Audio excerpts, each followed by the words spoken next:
Hello, welcome back to my channel at 11:21 p.m. on a Sunday night.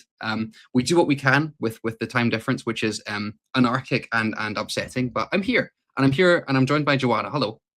Hello, and it's 9:21 a.m. where I am. So we're working with a what, 14-hour time difference, is that right? To be honest, though, I've always been a night person, which is kind of appropriate given one of the books we're going to discuss. So for me, 9 a.m. and 11 p.m. are kind of equally reprehensible. So I'm just happy you're here. Oh, I'm thank happy you. we I'm can so talk. I'm happy excited. we can talk. Oh my goodness. What? Sorry, I talked over No, you. sorry. I'm saying I'm happy we can talk. I was about to say the same thing. I'm so excited because I chose these books for David, and I went by my reading taste, but I also tried to go by variety. Mm. Tried to pick things that I felt represented my reading taste, but also were very different from one another. And I've been so excited for weeks now to discover your thoughts because you haven't told me any of your thoughts about these So, books. so here's what happened. Back in what was it, November? I had this idea, and I pinched it from various people of a few people throughout this year, building my TBR for a given month. And of course, I wanted you to go first.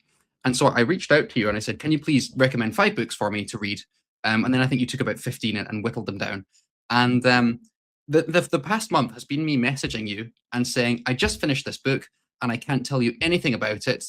And then I finished this book too, and I can't tell you anything about that one either." And so our conversation has kind of become a bit stunted because usually we talk so much about what we're reading, and this is the party. This is the point at which we can finally share about these 5 books that you've selected for me. Would that be fair?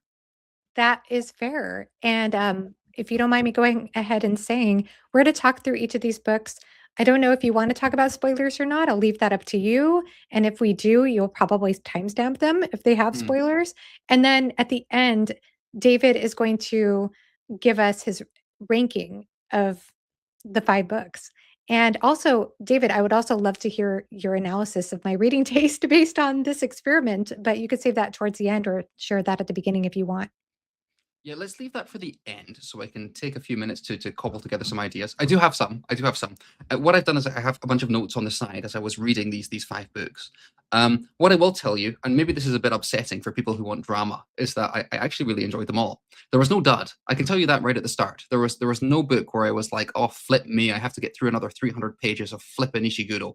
There was none of that. So generally very positive, but maybe not a very dramatic conversation we're going to have because I Well, can't shout at you. I did that somewhat purposefully too. Like some of the books I chose for you, they're not even number 1 on my top 10s, from the year I read them, but at the same time, most of them made my top 10, most of them. And yet I was also specifically thinking about your reading taste as well. So I tried to do a little bit of a bridge.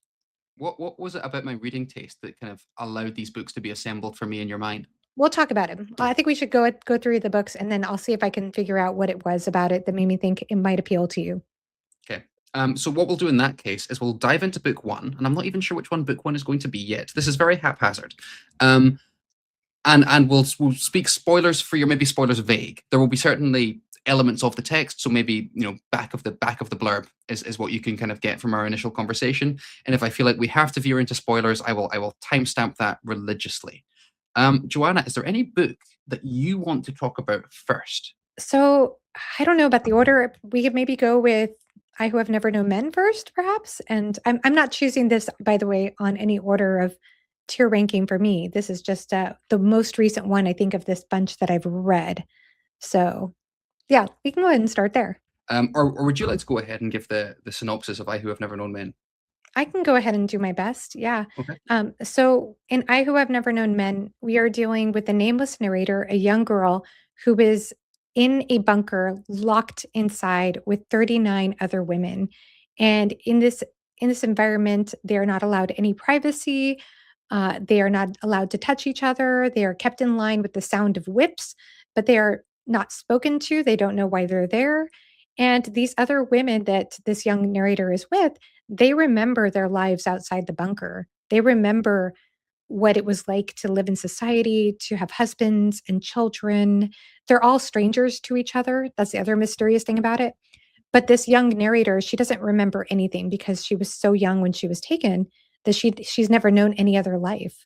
And so she is creating meaning for herself, trying to understand her place and how she sees things and how it doesn't have to align with how these other women see things because they feel they feel locked in. They feel like they have no other way to no movement towards hope given that they know what they've lost. So there's a lot of conversation in this book. I always say that if I taught a class on what it means to be human, this is certainly on the list because there are so many conversations in this book going into the importance of time. That I think time plays an important role in this book, which we'll talk about, I'm sure, Mm. and also about relationships, about yes, what it means to be a woman, but what it means to be human as well. And I always think of this book, as I've said many times, I always think of it as a juxtaposition between nihilism and existentialism because the women feel robbed of meaning from their lives because they know their past. They know what life was like before the bunker. But the young girl, because she has never known anything else, she feels some sense of agency in her situation. And therefore, she feels like she can create her own meaning out of things. And therefore, I feel like she is an existential voice in this narrative, at least to a point. And then the other women are just they represent hopelessness in some way. Again, more of a nihilistic perspective. So that's where I'll start. I'm keeping this spoiler free. There's much more to unpack in the book. I guess one other thing that always needs to be mentioned and that I fail to mention many times is that it is a very open ended book. You don't get a lot of closed ties at the end. You have a lot of questions unanswered. Okay. The reason I wanted you to choose first is because I really, in my heart, wanted to go for I Who Have Never Known Men first. I loved this book. I so much so, Joanna, and maybe you'll be upset with me for saying this. I'd already filmed my top 10 books of the year. And I finished this book on a plane. I was inbound for Thailand, and I read this whole thing in one sitting on the plane. And I got off the flight, and I was also a little bit ill. And I was like, do I have to flip and record my top 10 books of the year again, just so I can kind of shoehorn I Who Have Never Known Men into maybe number 2 or 3 or 4? Because I genuinely adored it that much. I thought it was a fabulous novella. It's kind of in between, isn't it? Yeah, Um, it's short. It's like, let me look up the page length. So Mine my was like version, 190 something, maybe. oh yeah, mine's Yeah. 164, and there's a fantastic afterword as well in Mm. my version. But yeah, yeah, so it's very short. Which is a common through line actually between a few of the books you've recommended. I Yes. think 3 of the 5 are about 200 pages long, and maybe that's your taste, or maybe that's you being merciful towards me. But I did notice that trend. That is true. Well, for one thing, I did avoid epic fantasy, which is generally my favorite genre, but that would Mm, require reading a series, and you're already reading the Baker series, which I've highly recommended to you, or that I've cheered you on at least in reading. I think you started that before we met. And so, and then Wars of Light and Shadow is obviously a big undertaking because I'd be very curious about that. We both read Malazan, we both read A Song mhm, of Ice and Fire. So a lot of the series, like the epic fantasy stuff, you've already read. You've already mm. read a lot of Guy Gabriel Kay. So, so yeah, it just felt awkward to recommend you something that is a longer book. We both love Lonesome Dove. Like some of the longer books that I love, you've already read. Yes. So like when I did my top 10, I did a book on the top 10 longest books I've read. I think you've read all of them, if I'm not mistaken. Oh, So interesting. Certainly I a lot of them. or a lot of them. You Yeah. haven't read maybe Wars of Light and Shadow, I think I mentioned in there, but you've read most of them. So yeah, it didn't make sense to give you something that was long, but also I am over the last couple of years especially, I've come to admire shorter books. So that is something we could talk about a little bit later too when you're analyzing my taste. But yeah, that's a good point. I did pick shorter books, but I think there's so much said in few words. It's very economical, but I think it's also heavily thematic. Wouldn't you agree with that? So yeah, what happened with me, I would totally agree, and it's almost seems to almost border on the allegorical if there was a clear message to the novel, Mhm. which maybe there's not. So what happened was I read this on the flight. It was the flight from Tokyo to China because there was a layover, and then we had a hotel stay in China. And obviously, China is very guarded with its internet and what you can access and what you can't access. And Google is one of the things you can't access. And I finished I Who Have Never Known Men, and my first impulse was to look it up online and find out what the conversation was and what other people said about this novel. And I couldn't because China doesn't like internet Mm. freedom. And so I was just staring. I was lying in my bed in this hotel, and I was staring at the ceiling. just shocked by what this novel had done. And I keeping the spoilers vague, I was frustrated at the time that I couldn't go onto the internet and look up interpretations and opinions and how people thought of, for example, the themes. But in hindsight, I really enjoyed that China. Maybe I can put it this way. I don't want to praise China for too much, but I was very happy that I was allowed just 24 hours with this novel by myself because it did make it a much more powerful experience. There's so much I want to say, and I'm so hesitant about tripping into spoilers. And we should do a 5-minute spoiler section on this one for sure. But it very much made me reminiscent of two other books, which I think handle similar themes and maybe in opposing directions. It made me think of The Road, which I know we've both read, and that questioning of purpose and a journey that seems to have kind of robbed itself of purpose. And then also A Short Stay in Hell, which I know you haven't read, but also is thinking about ideas of futility and meaning in a world that in some sense doesn't seem to want to have any meaning, which goes back to your conversation on nihilism versus existentialism. I think that was very interesting what you said, because correct me if I'm wrong, and maybe I am wrong, maybe I'm mishearing you. It sounded like you had a slightly more positive interpretation of the novel. I know that you brought it up in our discussion on dark books, but just hearing you speak, it sounded as though there was a kind of splinter of positivity in here for you. Would that be right? The first time, so I read it twice last Yeah. year. I read it at the very beginning of the year, and as soon as I read it, I knew it was going to be on the favorites of the year. And when I read it the first time, I did feel a bit more hopefulness. I think a lot of us equate existentialism with a sense of hopefulness, especially when you contrast it with nihilism. And Mm. so I guess I did see that a little bit more when I read it the first time. But the funny thing is, I reread it because I was having a discussion with Overly Average Men, Fabulous channel. We had a wonderful discussion about this book. And when I reread it, it was the opposite. I think I started to have an existential crisis, not in a good way, not in a hopeful way. It did make me spiral a bit more into a darker place after I finished it, which is funny because then I met with Ben and he felt totally the opposite. He felt much more positive, like much more hopeful about the book. So I think it's interesting how that can shift the way you read a book. And I don't know. I have no idea what to say about that except that it was a different experience the second time I read it. I could I see it from both angles, I guess. I viewed it as a very bleak read, and I know that there's another novel of the five, that you said was one of the bleakest things you've ever read. But actually, for me, in some ways, this book takes the crown, and yeah, that bitter crown. And I do understand what you're saying about the women in the story versus the nameless protagonist and how they are different. But for me, ultimately, in the end, they both kind of land in the same place or a very similar place, and I can understand why the novel would put you in a tailspin. Forgive me. Do you mind if we just go to spoilers? Because there's so much I want to say, but it's so tricky. Go for it. Okay, spoilers for I Who Have Never Known Men. For me, and I understand and I do appreciate your division between the women and the nameless narrator. But for me, that distinction is utterly consumed by the geographical reality. Because they get out, right? I mean, when you pitched this novel to me, you and Ashley, in my head, they were in the bunker, the whole novel. I was expecting 200 pages of bunker behind the bars. And so when they get out and everyone flies away and it's just these 39, 40 women standing on a hill, I thought I was shocked because I'm like, okay, right, this is something that I was not expecting and I was so intrigued.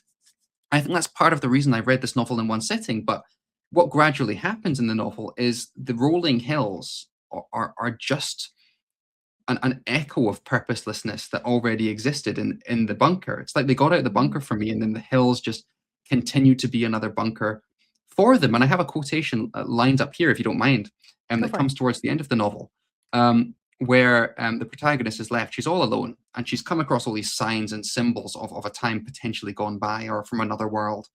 It's not that interesting to me, the discussion of what's actually happened, but there's this quotation.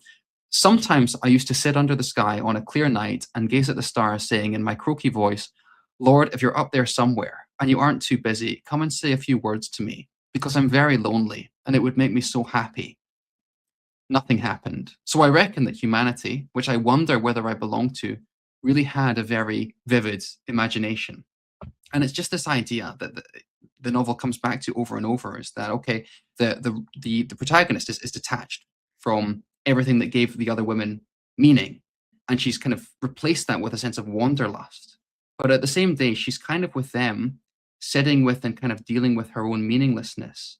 And I know I recognize what you said about the existentialism, and I agree to somewhat, but it kind of lands them in that same sorry place in the end, and potentially even a greater level of sorrow with the protagonist at the end. So I just found, I mean, I'm championing it because I loved it so much, but I found that ending really hard to swallow. Yes, I think it is so I feel that way too, like, it's Yeah. almost, exploring the nature of prisons, both literal and figurative, but it's like they leave the bunker, which I do think is a spoiler. I loved Yeah. when I read this book the first time that I didn't know that too, that I Hmm. didn't know they would actually leave the bunker. But then when they go on this travel, just to add to she has that wanderlust that the other women don't seem to have. The other women, they after a while, I mean, they're searching in hope of finding others like them, of finding some survivors. But then day after day, the landscape never changes. They keep finding more bunkers with more dead Mm, bodies, even one with men. And yet, once they realize that this is hopeless for them, or they start to lose hope, the women become more sedentary. She continues her wanderlust for a while, but they become more sedentary. Their hair grays really fast. They lose their motivation. They start withdrawing inside of themselves. Some of them try to do the best they can for a while, like create little games and try to create a little society for themselves. But then once they start dying away, it becomes more and more bleak. And then when she's the last one left, she's almost excited. I mean, I got the yeah. sense that she was excited even when the last person died. It was sad, but there was part of her that thought, okay, I can go on my own now. I can do things. After a while, she does find that other underground place with all of the civilized amenities. It ends up becoming a question of, okay, I'm writing my story now, and who will read it? I think I remember she ends up dying at the end, I think from like ovarian cancer, but I can't Yeah. remember Yes. exactly. Oh Hmm. my goodness. Those last lines were so sad. Yeah, that last line, it is strange that I am dying from a diseased womb, I who have never had periods and who have never known men. Yeah, there's a lot to unpack in the book, though. There's a lot to unpack, especially because we don't know, again, why all these women were trapped down there. And it clearly wasn't for procreation because all of them had already gone through early menopause. It just shows you how much the body responds to Hmm. grief and to lack of human connection. They weren't allowed to touch each other. And then it's like trying to go and make a life outside of that. Like some of the women do go towards sapphic romance, but then there's, like, that sound of the whip in their head still, like, it must have been really difficult to overcome that trauma, and I always bring up time as well because I think one of the interesting things about the novel is about time, how she has so much time to herself at the end, but at the beginning, when she feels so separated, so estranged from the other women in the bunker, but when she starts realizing how she could count time, when she creates that device for herself, she starts to have these, like, innovative ideas and starts to realize her potential there. She gives the women time, and that was, like, her moment of getting connection with them, I think. That was a moment where she was no longer separate from the group, and then not long after that, the bunker opened, but yeah, there's a There's a, lot in the book to unpack. there's a lot on kind of time and distance as well as a means of control, and then counting things in steps as well. And I really liked what you were saying as well about the different. We do need to move to another book, but I don't want to. I mean, I love the other four, but Yeah. yeah. Um, one image that kind of stuck with me talking about the other 39 women, sort of just making a community and trying to get some meaning out of that. I mean, first, I mean, there was that scene quite near the beginning where the women are described as kind of getting their package of food today, and they get what, like meat and potatoes and no flavoring or anything, and they kind of go around and they bicker and they decide on how they're going to structure the perfect varied meal from these two basic ingredients. And I think there's almost a mirror there when they get out and they try and form the society, and they're trying to control these one or two elements: shelter, water, and perhaps food. But it just, in both aspects, I don't know if this makes any sense, it basically just becomes the bland kind of stirring of something that isn't actually very important, that they don't actually have much control over. And prepping this meal, it's already been decided for them, and they can't really do anything with it beyond what they've been given. And it kind of feels like the same when they get out of the bunker. Like, they can form this community, but they're basically just killing time, and it all is going to amount to the same thing. And I did find this kind of parallel between these ingredients that they were given, and also what choices they had left in their life. It's harrowing. It's very awful. There's a quote that I wrote down, I think related to what you were talking about, and maybe it Yeah. was in that same exact scene as well when they're chopping the vegetables. It says, "Women say the same things 10 different ways to pretend choice and to speak about something. Human beings need to speak, otherwise they lose their humanity." Yes. And So it doesn't even matter what they're talking about. They're just like almost pretend that they have some sort of choice or creativity in what they're doing, even though they don't. Like you said, it's the same vegetables, it's the same thing every day, but they have to pretend and almost improvise around it just to create some sense of like feeling human. I think what's scary about this novel is the idea of, okay, if we can all agree that the women, once they escape out the bunker, are still very much limited and living a purposeless existence, what would need to happen for them to attain some kind of purpose? What would have to happen Mm. for them to get meaning in their lives? And you start thinking, well, is it the idea that they're all going to die, and is reproduction the thing that would give their lives purpose? I mean, that seems kind of counter to the message that is being offered in this novel. Um, is it just having more people around you? Is it just having society that makes life filled with meaning? Is it this community of 40? If you made it 400, suddenly it has function? Is it the idea that when all these women die, they have no nothing that they will be remembered for? Is memory the only reason that gives us meaning? And you start to think about all the things that you might want to inject to give the society its ultimate purpose. And I think what, for me at least, the novel was trying to say is actually no. You can add all of this. And I think this is why I found it bleak, because this is what I felt like the novel was telling me. You can keep adding those things in, and they continue to be illusory. And actually, is there that much separating the humanity of these women and you or I? And Yeah. that's not a nice thing to think about. But There's that's so where much I, to it. yeah. I could go on forever about that, especially because I feel like the girl feels so different than the other women, and she ends up finding the corpse of a do you remember when she finds the corpse of a Yes. male soldier, and she ends it feels like she has more of a connection with him and his story, and she wants to carry his story with her even though she never met him. That there's some I think that it has something to do with feeling like you see something of humanity continuing, something of life going on, even if you aren't gonna be there, that there's something of you that's gonna pass on because initially in the beginning, they resent her or she feels like they resent her Hmm. because she represents their children that they've been separated from. She Yes. represents the youth of their children that they will never see again, even though she's not their child, so they have this angry I guess they have this angry, conflicted feeling towards her. One more thing is I'm sorry because I could go on forever, but one of the conversations that haunts me, or that I think about in this book and actually kind of critique a little bit, is that there's this one conversation in which she asks one of the women, "What is beauty for? Is beauty for men only?" And she says, "Yes, beauty is for men." She says, "If there are no men, what do I care what I look like? What do I care if I'm lame or whatever, disfigured?" Women wanna be beautiful because men will love them, and that's why you wanna be beautiful, so that you will be loved. And so it's like this idea that the only reason women wanna be beautiful in society is because of male partners. I do question that a little bit because I think the other thing you could say about beauty is that what does a mother or father do with their baby? They're like, "Oh, you're so beautiful." You love your child, and as a child, you know that if you're loved by your parents, they're sending you this message of, "Oh, you're so beautiful, we love you." And so I do feel like some of what drives us in society, or at least for women, I don't know, there's a lot probably to say about beauty standards, but I do think there's something about a mother's love that I felt from that too, that I questioned too. There's so much there though that can be unpacked and talked about forever, but I'm so glad you love the book, David. It just brings me so much joy to hear your thoughts. My son, when he was born, looked like a raisin, if it made any difference. But I have that quotation written down, actually. So, being beautiful, was that for men? Yes. Some women say that it is for ourselves. What on earth can we do with it? I could have loved myself whether I was hunchbacked or lame, but to be loved by others, you had to be beautiful. This idea of, Mm, of, of beauty as being the means through which we can garner, if not love, then at least, what's the word?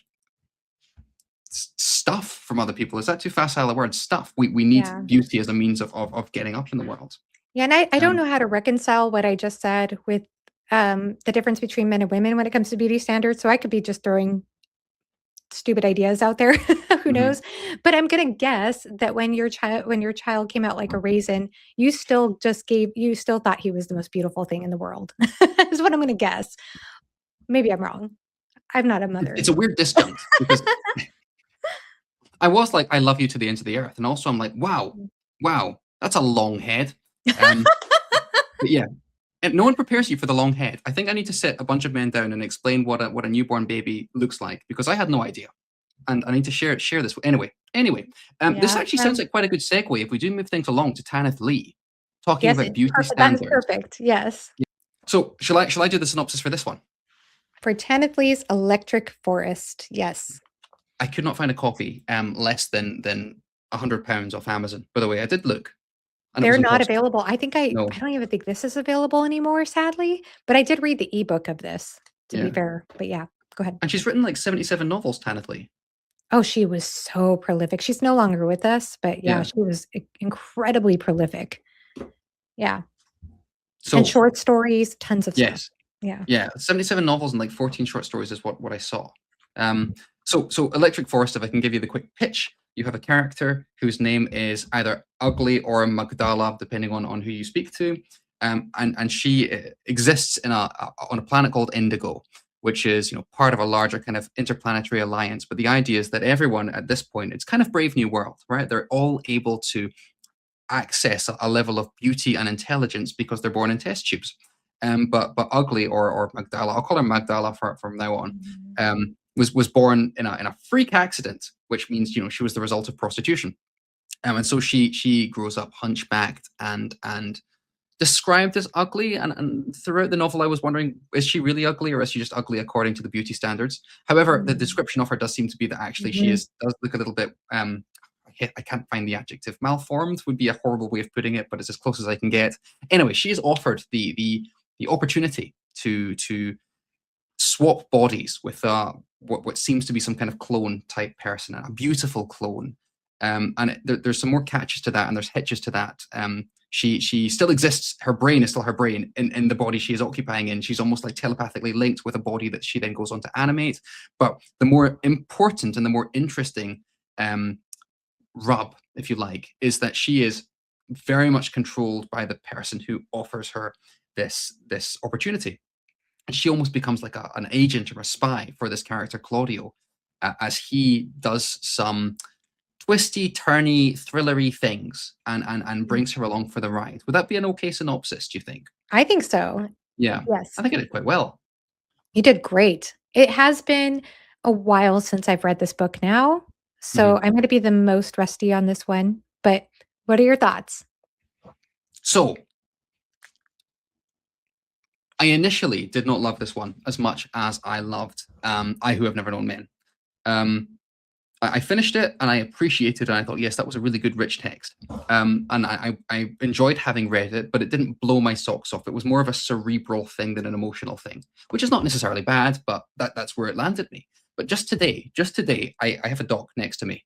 As I was assembling this doc to prepare for this discussion, I got increasingly excited to talk about this one because I think there's some really interesting things to it. So initially my notes were things like Wuthering Heights in space, which I don't think is very fair. And then I just have that ending at the top, which we'll get to. But the more I kind of reread, and I did actually end up rereading the first third of this novel, the more I appreciated how much Tanith Lee is doing with her language that you don't pick up on the first read. There's so many individual uses of word choice that foreground themes that you don't realize even existed to the extent that they do until you close out the novel. Does that make any kind of sense, or is that way Yes. too vague? No, Yes. it perfectly makes sense. That's interesting because I had the complete opposite type of experience as you. I immediately gravitated to the way she wrote. Like Mm. every sentence, especially descriptions of color. She seemed Yes. to use a lot of rich descriptions of color, is what I recall. Very chromatic. That's why I always say Mhm. it's very chromatic. It's a very chromatic book. And I just thought her imagery was so unusual. It is dated. I mean, this was written, I think, in the late 70s, I want to say, in the future. And so some of the futuristic technology does feel dated by our standards now, Mhm.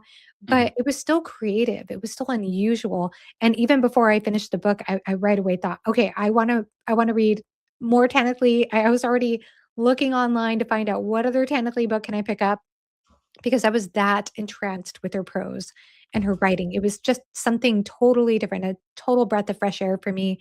And then I was already enjoying the book. I was already gripped by it. And Mm. then when I got to the ending, like, I think my brain went through the ceiling. My mind was reeling. I was like, what? And so this is actually one that I was very excited to choose for you specifically. With the last book I was excited to choose for you, by the way, with I Who Have Never Known Men, is because I know you're a teacher. And I just felt like you would probably see the educational value of a book like that in some ways, like being able to talk just how thematic it was and how rich that Mm. was in that sense. But with this book, I also know you to be somebody who is much, much more of a plot-driven reader than I am. So maybe the plot didn't blow you away, but for me, the plot blew me away in this one. I did not expect it to go the direction it did. And the other thing is that it recontextualizes the themes, Yes. because Yes. you get an idea of what the themes are at the beginning of the book, and then when you finish the book, you realize we're dealing with a whole other set of themes that is not totally separate from those themes at the beginning, but it recontextualizes them, and and and you realize how perfectly set up the execution of this book was. I also like older science fiction, so I think this is a good representation for me. It's not new wave, but I do like some new wave science fiction too, but this is I think it's extraordinary and it's different, it's experimental, it's Hmm. beautifully written. And I have to say you're the only person I know of. And I'm sure somebody else in the comments will say, I was like David, which is totally fine. Totally fine. But you're the only person I've heard of who was like, I thought that the twist at the end was fine. No, no, Because so everybody else I know is like, I what? get. I guess I should say everything up until that twist, which I really appreciated. The first kind of Mhm. 95. It's. Did you just choose these 5 books because they were impossible to talk about spoiler free? Oh, that's true. This one specifically is impossible to talk about spoiler free. That's true. Let me add in a few things Mhm, before we get to spoilers because mhm, I think again this conversation would really benefit from that spoiler discussion. Um, First of all, I think you'd really appreciate Ian M. Banks, who is similar in terms. He's not totally similar to Tanith Lee in a lot of ways. I mean, he came much later, but mhm, somewhat thematic, but also quite cruel plots in standalone utopian societies is very Banksian. And that attention to language and detail is also very Banksian. And so I also got to the end of this and went, if this is something Joanna really enjoys, I would love for her to give Ian M. Banks a go. Maybe not all of them, but at least one I think could be up your alley. So that was one thought I had. mhm, I would also just like to maybe draw attention to a couple of I spoke about the word choice and how intentional everything is and how much I mhm, enjoyed that. And I don't want to get into a lot of that before the spoilers because it does very much intersect. But what I was noticing is how everything kind of led towards imperative statements in the dialogue. And the more I looked for this, the more I realized how intentional this was, that there are questions and there are statements being made. But almost every time, certainly Claudio interacts with Magdalena, it's always with the end goal of giving her an instruction. And almost all the conversations in this book, especially between those two, tend to end in some kind of instruction, which is so interesting mhm, in a text where the main character initially feels liberated by becoming beautiful. And that's just one use of word choice and intentionality of language that I found really fascinating. And there's a million more that I can't get into because they do very much mhm. intersect with the themes. But as soon as you start noticing them and as soon as you start picking them apart, they're so there. And it was something that I did really enjoy about Tanith Lee's writing. I'm gonna have to reread it because it's been a while, but that's very interesting. She honestly has I think her prose might be one of my favorites actually right now. It might be one Yes. of my favorites. I absolutely adore the way she writes. I think it she just has an intuition when it comes to description, when it comes to imagery and wordplay, uh, because she uses quite a few similes and metaphors in her writing, but they don't feel to me contrived No. like I feel from certain writers. They just feel so intuitive. They feel very natural. Uh, so yeah, I absolutely love it. I love the way she writes. And I've got a few more written down here. If we're Mhm. talking about like the way she uses similes, she kind of builds these big semantic fields over pages and pages and pages. So I have just written down here in my notes. She has the word mercurial within the first Mm. quarter of the novel. I think 3 or 4 times, and then within that she starts to move into these words surrounding glamour and magician and these Mm. things kind of intersect with that kind of haziness. Do you know what I mean? That kind of slightly illusory feel to things. Yes. And then there's a metal that's used that is from I think fictionalized. This metal called glazium, and this word glaze, which kind of means like sheen or shine on things. And all these different Mm. little word choices and similes and metaphors building on each other and kind of echoing each other, I just found intensely rewarding. Yeah. I do want to talk about the ending, but I also did want to just say how much I really enjoyed going back to those first 40, 50 pages and hearing that almost orchestra of language was awesome. Yes. Oh, so Yes. well said. I agree with all that. Yeah. All right. I'm going to put up spoilers. Right. So the whole thing, word spoilers, the whole thing was a how can I say it, military experiment where people, I just want to make sure I understand this rightly. The whole thing was a military experiment wherein the main protagonists are the commanders of some kind of unit and divest themselves of their memory and consciousness to become the characters and act out in a sort of qualitative data way what might happen where this technology were shared with the outer planets. Is that correct? Yeah. I It's can like see why this that would be almost a like controversial ending. it's weird because it's like a scientific experiment that is also theatrical. It's like a Theatrical, theater. yes, absolutely. There was a experiment, if I recall this, of seeing if how somebody would react to being presented with with a replication of their own self, whether they could be primed to destroy something that looked just like Mm, them, or whether the instinct of like, and she brings up, I think, narcissists or the Greek mythology of narcissists. If you intuitively just cringe from the idea of destroying anything that looks like you, there was part yeah, of that in there, if I recall. there is, and the idea that, and correct me if I'm wrong, that the main character, her body is the beautiful Mhm. Venus-like body, and one of the chapters is called Venus Rising, and that it's actually Ugly who is the clone, and that then leads to the question, and maybe I just misread it or misremembered it, but does that mean Ugly was originally a person who was kind of shelved, or does that mean that Ugly was a clone that was built fit for purpose? I don't think that was ever fully clarified, but there's a potentiality there that maybe in the creation of this thought experiment or this theater, someone else who is genuinely suffering has been kind of thrown under the bus here. That's I don't remember that specifically. I just remember that they were doing this because they did talk, I think, something about how I think I do remember one of the things that I did struggle with was they were talking about people who were in the situation that Magdala was in, um, and them being used in a certain way that they but I don't really remember. Yeah, I don't remember if that specifically was the case or not, but that's a good question. If anybody's And read the book, let us know because it's been a few years now since I've read it. So I'm just not fresh on details like that. to what extent are the themes of kind of illusion and masking and hiding things prevalent in other of Tanatli's works, or is this kind of unique to this novel in particular?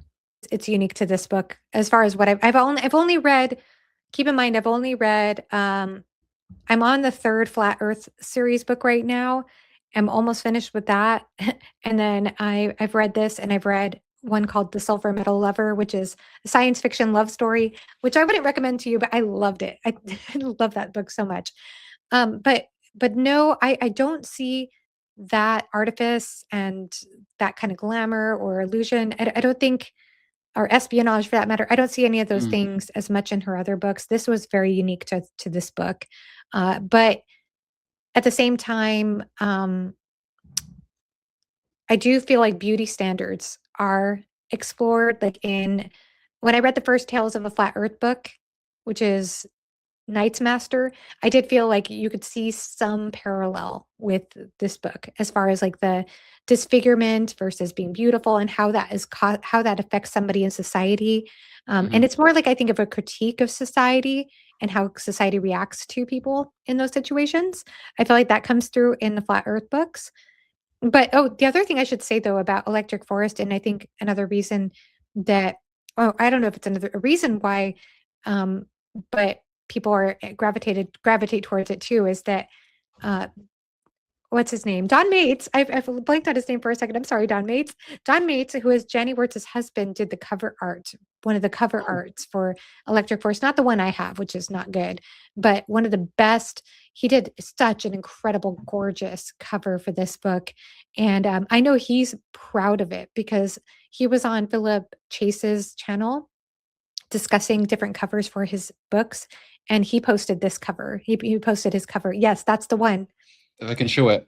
Yes, I'm trying my that is best. a Don Mates original, and it is by far my favorite cover of this book, and I think it's actually one of my favorite covers of all time, to be honest. I Yeah. think it's actually one of my favorite book covers of all time. So, I loved, I guess the reason I tried to, when you said maybe my reaction to the epilogue, I feel like I maybe misled you somewhat because I love the way that epilogue recontextualizes everything, but not mhm, just on a plot level. Like we all come across twists where things and kind of are not what you expect, and you go, ah, and then you move on.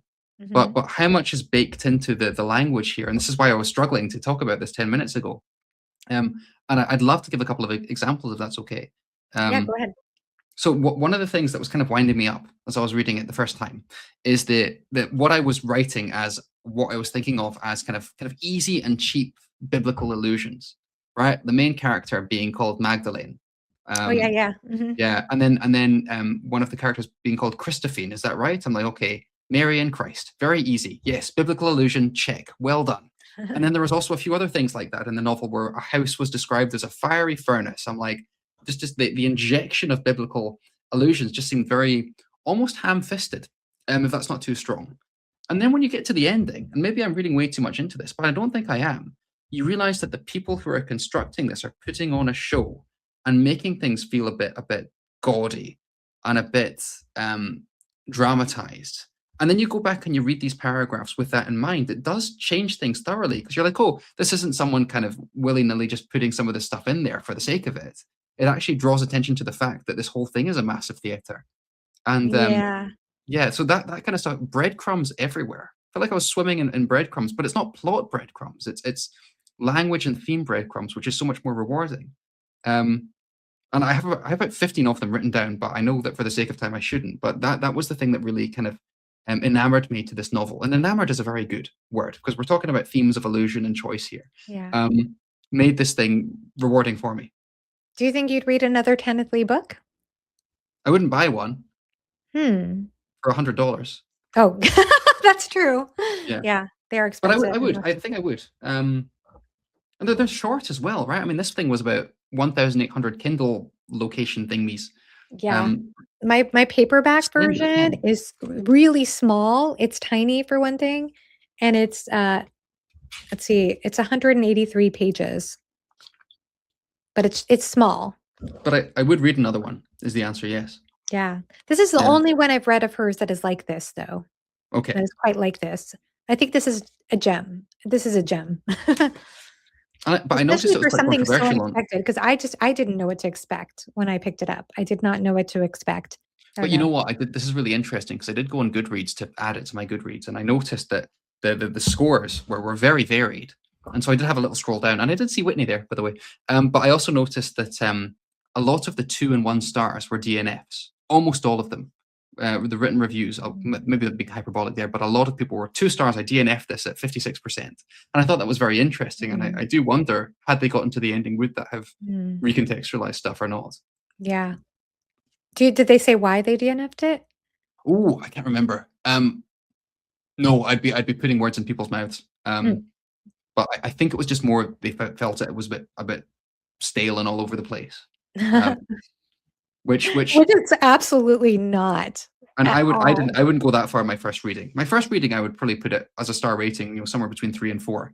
But it kind Mm, of went to up to at least a 4, if mm. not greater, through that reread and that twist at the end. Shall we move on? And I Oh, have no idea which one to go am I to supposed to next. choose? Am I supposed to choose? Please do. Please relieve me of my duty, my burden, because I don't know. They're all interesting. Oh, goodness. Let's go to Fever Dream. Right. Oh, I have a copy of this one. You have the same one that I do. Can you hold Yeah, yours up a little bit higher? I'll try. Yours looks more turquoise than mine for some reason. No, I think it's just the background. It's melting away. Look, I Oh, think it's the same interesting. cover. Yeah. This was good fun. So here's the thing. Here's the thing. Sometimes I get a bit suspicious of horror element X in interesting location Y. And I actually have that with stuff that people really love, like Salem's Lot, for example. It's a modern day vampire story. I'm like, okay. Um, and you see this all the time when you start to look for, this is Frankenstein in space. This is whatever. I'm trying to think of another example. The Mummy in a submarine. And this I was a bit worried that it would become that, but it was so well done, Fever Dream. And maybe that's just because George R. R. Martin is just so masterful with his writing and his atmosphere. In terms of atmospheric writing, this packs a punch. Of the five, I would say this is probably the biggest outlier in terms of plot and theme and even potentially complexity. But it was so good. And there are so many moments that when I was reading it, and I was like, okay, initially I was like, okay, it's vampires set in 1800s America. Okay. And specifically, the Mississippi River and then the connecting rivers. And to some extent, I thought, okay, I know what this is going to be. And you know what? And I've talked to you about this privately, about this issue of predictability and how much does what we predict the novel to be impact our reading experience. I felt like I kind of knew where this novel was going. And I think it was kind of right. And I had such a wonderful holiday time with this novel. It's done so beautifully. So yeah, it was another positive for me. Yeah. Oh, I think it's excellent.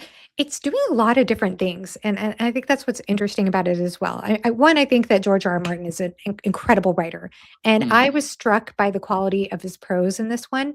I mean, I think his prose is great in A Song of Ice and Fire. I know some people disagree with me; they think his prose is not that good, but I actually think it's great in this book.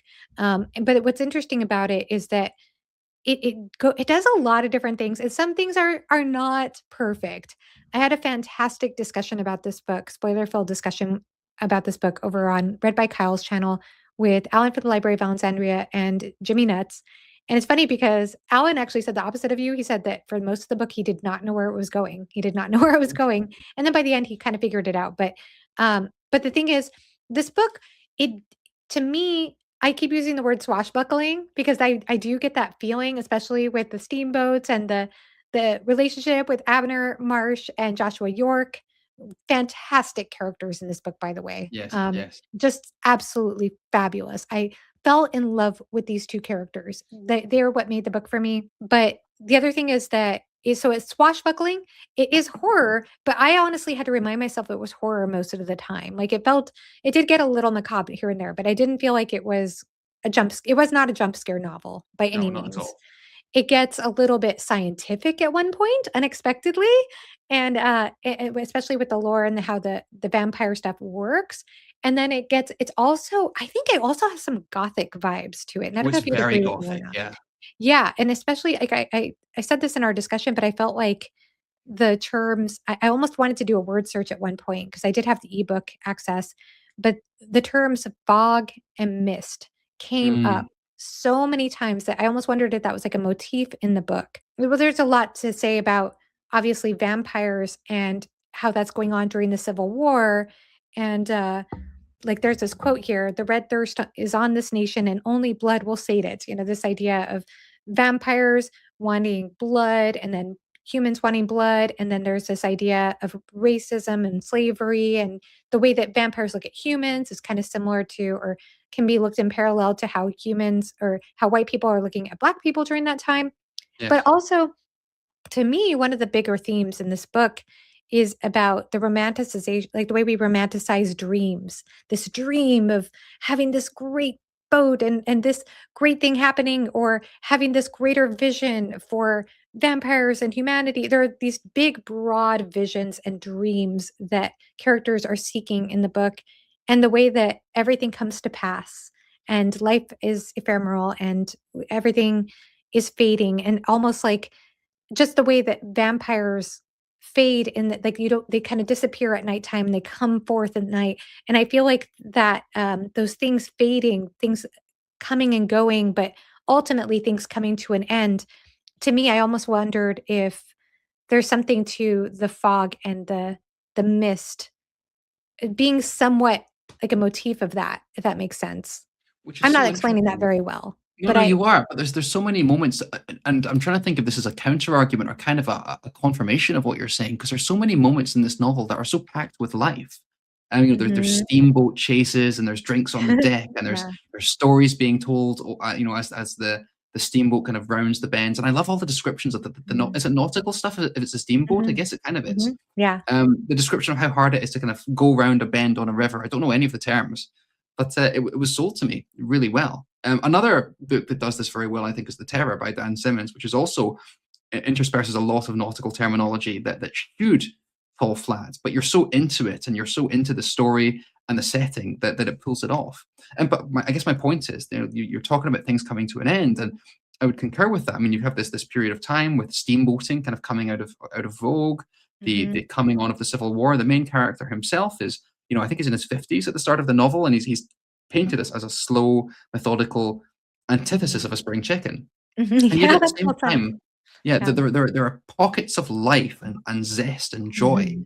that kind of like flicker in that darkness that make it just so enjoyable, and makes Yes. you really root for the characters at the same time.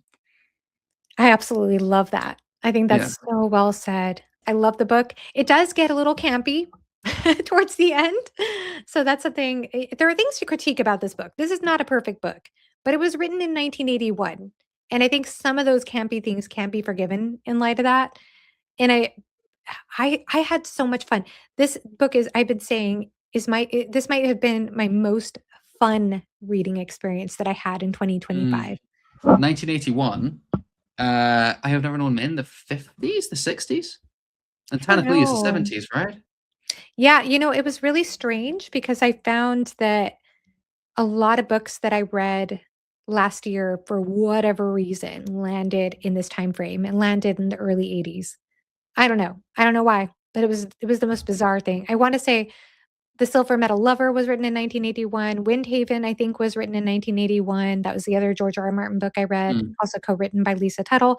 There were a lot of books for whatever reason, but that I mean, I still think that Fever Dream, even though it was written at that time, I still think that I still highly recommend it. I still think a lot of people would love this book. Are you telling me there was a year where George R. R. Martin put out 2 books in one calendar year? I think this was 1981, you said, right? I think this was 80, maybe this was 82. I have it in front of me. I'm being lazy. Forgive me. Do you know what? I have Dream Songs Volume 2 upstairs, which I found in a charity shop. And finishing this made me think 1982. Made me think, why have I had this big book of short stories by George R. R. Martin languishing on my shelf? So it has I think stirred me to pick it up. Oh, yeah. But I have an opinion about the campiness, if you don't mind. Yeah. Because I think it very much intersects with the gothic stuff. I mean, the campy stuff is always when the gothic stuff is happening. Mhm. Um, but I did see some people commenting, and I think it was in your discussion as well, that the I ending is a disagree about perfect. that, by the way. I guess I need more unpacking of what you mean by the campy stuff happens when the gothic stuff happens. Well, let me give you an example. Okay, Are we going the into spoilers? spoilers vague. There's vampires in this book, right? That's all you need to know. Um, one element that I think is a bit dorky, and happens quite early on in the novel, or relatively early on, is this idea of how the vampires stand off against each other. Because I've seen the criticism that the ending, the last 25, 30 pages, even 40, 50 pages, go a bit off the rails. And maybe they do. But I think that has actually been foregrounded throughout an element of the kind of 300, 400 pages. And let me give you an example. Because when the vampires stand off against each other, it is the dorkiest thing on the face of the earth. Because what the vampires do when they're I'm speaking to the audience, obviously not yourself, because you know this. What they, although spoilers, they all know this as well. What happens when these two vampires interact and want to kind of assert dominance over one another is they have a staring contest, right? Mhm. And it just, whenever I see this in my mind, I'm like, this is the dorkiest thing. Can you imagine all these people round in a circle, and then these two guys are squaring off, and then they just freeze and stare at each other like this? I'm like, I cannot picture this as anything other than silly. I And I didn't picture understand that. them staring exactly like that, but Maybe go ahead. there's a scene in not Lord of the Rings, and Star Wars, where two characters are doing the Force against each other, and they just kind of stand there doing this at each other. And that's always Mm, what came to mind for me. And I'm sure there's kind of an animalistic thing here, like two beasts asserting dominance over one another. right. And then one eventually looks away and wags its tail and exposes its belly, which is kind of what's happening. But Yes. whenever I read these scenes, I always thought of them as a wee bit, what's the word? Um, dorky, I guess is the word. And so when the ending came, and I could see why a lot of people criticized the ending, I do think there was a strain of that throughout. That maybe people were giving a pass until it really does magnify at the end. Does that make sense? Yeah, I don't know if people, I know I don't know if that's a main criticism, the way that the standoff has happened between the vampires. If it is, I just didn't know about it. Well, I mean, the last 30 pages kind of going a little bit excessive, and would campy be a good word here? Well, And uh, melodramatic? well well, what I was referring to when I said campy, I'm Yeah. thinking of a very specific thing. I'm thinking about, the scene where Sour Billy we talked about this at length in the discussion with Kyle, where he gets impaled and then suddenly comes back, like, that's where I was like, "Oh my gosh, that is so, like," to me, we talked about this too in the context of this was a very common nowadays cliche thing when it comes to like action movies from the 80s. But back then, I mean, we also that's like where I said some of the campiness might be able to be forgiven. We talked about that too because it was so early in the 80s that maybe this was before it became cliche. Yes. So that's what I was more referring to. I don't know. I guess I visualized that in a much more menacing way when they were having the staring contest. So I did feel the tension between some of those scenes. Mm. But yeah, it's more just that very end part that I thought was like a little eye rolly, but I forgave it. I think where I've heard more people criticize this book has to do with the passage of years that happens towards the end, when Abner Marsh is trying to look for the ship, and then the Civil War is happening in the backdrop. And there are things to criticize about that. I think Kyle in our discussion brought up some great, valid critiques of that section, Mm. but I personally love that section thematically because, like I said, I think to me, I saw that in the context of romanticizing dreams and then not being able to bring them to fruition and the passage of time and growing older and things coming to a pass and that the steamboat era is coming to an end. I felt like there was a lot that I don't know. There's thematically, I really appreciated that. I thought that there was also an added level of richness to Abner's character through those years too, Mhm. especially as you see that he's become over time, you realize that he was influenced by Joshua York, that he starts picking up poetry, for Yeah. example. So yeah, so for me, I love that section. I have heard a couple of people say that they kind of felt like, oh, this is boring or something, but I mean, because it's not action packed, but I'm not an action packed type of reader anyway. So I actually thought it was beautifully handled for the most part. Like I said, there's still things to critique even in that section, but yeah, I didn't think of it as those things, I guess the vampire showdowns parts didn't they weren't the worst. There were things that I was wanting out of the book that I felt like could have gone further. Like for example, at the very end, I wasn't super crazy about pain being the main thing that created an alpha vampire. Remember when that Mm. was the big secret that Joshua didn't get was the idea of pain? I wasn't crazy about that. I said this in our discussion, but I actually would have preferred if it were tied somehow to the poetry because the poetry She Walks in Beauty by Lord Byron was Mm. displayed so prominently through the books that I thought it would be neat if there was something that was connected to that, especially as the vampires, they were they were into aesthetics, they were the Yes. foppish vampire thing going on. But yeah, I thought that would have been neat. I guess what I'm trying to say, and maybe it isn't even a critique, is there is a strain of melodrama and kind of exaggeration throughout this novel. But for me, that wasn't a negative. I think that tied into quite well with the really thick, atmospheric, gothic setting. The idea of the steamboats coming out of the fog, carrying all Mhm. these kind of well dressed, beautiful creatures of the night. It is quite tropey, but it's done so well, and Martin can write so well on the page I that for me didn't it was think it was actually an tropey though. attractive. I thought it was absolutely incredible the way that was written personally, but I agree. No, I so, agree. But I guess what I'm trying to say is that like this that slight level of exaggeration is what made it quite good in its way, made it hmm, enjoyable. I don't think it's a interesting. detriment at all. Cool. How did you feel? I mean, maybe this relates to it. How did you feel about what's he called, Damon Julian as a character? Because I think he kind of exemplifies this. Yeah, yeah. Yeah, he definitely did feel more of that. I guess if you did wanna say tropish vampire, yeah, I guess he could fit that. Mhm. Yeah, I guess he's a kind of case in point for me, or maybe a litmus test, because he embodies so much of this, right? Like he's this Mhm. beautiful, well-dressed, extremely creepy human being, or not human Mhm. being, actually vampire, as the case may be. Mhm. But he embodies, I think, a level of this kind of exaggeration where he gathers Mhm. his vampire coterie around him and does these big grand speeches and revels in the fear of the people he's about to consume. Yeah. And I would say that's kind of exaggerative, and it is potentially slightly overplayed, or not overplayed, but very much drawn into. I would But I s so really liked I this agree scene. I agree with that, I agree with that. Yeah, They did yeah. feel very, like, there's a word for it, but I wanna say dramatic, flamboyant, but there's a better word for Flamboyant, it. maybe, yeah. But yeah, I agree with that, I agree with that. It was like drama on full display, like, Yes. I'm a vampire. Absolutely. So I was gonna, and I love those scenes. Yeah, Yeah, yeah. yeah, I do agree. He, like, leaned full in to, "I'm in vampire territory with these guys." Yeah, yeah. gothic mode there. So I guess I agree. Okay, I see your point. You've convinced me. But I I see guess your my point point about is, I that. just want to reiterate that for me, it's not a negative whatsoever. It's something that I really enjoyed about this book, is the Mm, steering in, if I can make a pun about it. yeah. Really good time.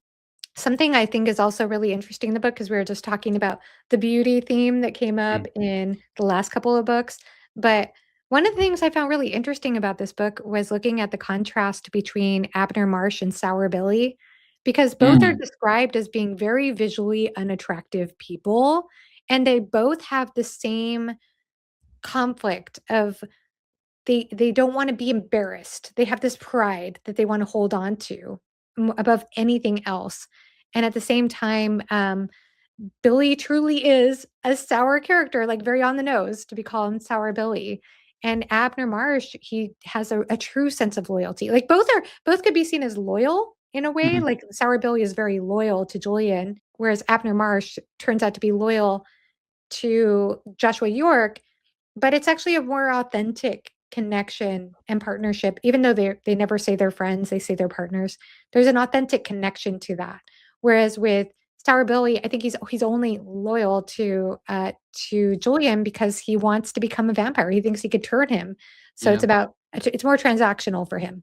I was just going to say another through line that you mentioned there was, the unattractiveness of Abner Marsh, and maybe that's a through line between all three texts so far. Mhm. We have Electric Forest where it's very blatant, and I who have never known men where maybe it's not an unattractiveness, but Mhm. a disinterest in being attractive on the part of the narrator. So Mm. there is a through line there as well. Yeah, I love Abner Marsh though. Abner Yeah, Marsh is absolutely phenomenal character to yeah. me. Although lots of warts described in this novel. Yes, he was Yeah, full of warts for sure. full of 300 warts and a pounds, beard. 6 foot tall or something, yeah, crazy. But I loved the description of him at the very beginning. What was it? It was something along the lines of, he never raced anywhere. He was slow and methodical and always Mhm, chewing on something. And mhm. there's a physical element too, where he's constantly eating and chewing. But this idea of having a Formidable. protagonist, yeah, yeah, yeah, and having this protagonist who's constantly just like in almost every way conventionally unattractive, but so Yeah, stolid in a quite an yeah, attractive way under the surface. Yeah, I mhm, found him yeah. greatly appealing. Yeah. Oh, he's fantastic, and he goes through quite a transformation from the beginning of Mhm. the book to the end of the book too, and I think that's the beauty to me, the relationship between him and Joshua York is that they actually influence each other, is the beauty of it to me too. Um I love their friendship. If you could call it a friendship. Certainly by the end it's a oh, it's a friendship, but their friendship, it's a interactions friendship. throughout the novel. Yeah. They never say that it's a friendship, but it's a friendship. It Yeah. totally is. Like the Yeah. scene that scene at the end when whenever he says that what is it he says? Like that Joshua York tries to manipulate him by coming out to see the fever dream, and it turns out that's actually not why he brought him out there. And so Abner Marsh goes out there, and it turns out that he's "You lied to me." He gets mad that he's been lied to, but, Joshua York says, that's the only way I could get you out here." And he says, "No, I would have come out here for you." Like, to me, Yeah. that was it. That was it. Yeah. There was definitely a friendship there. Now we're going on to The Bluest Eye.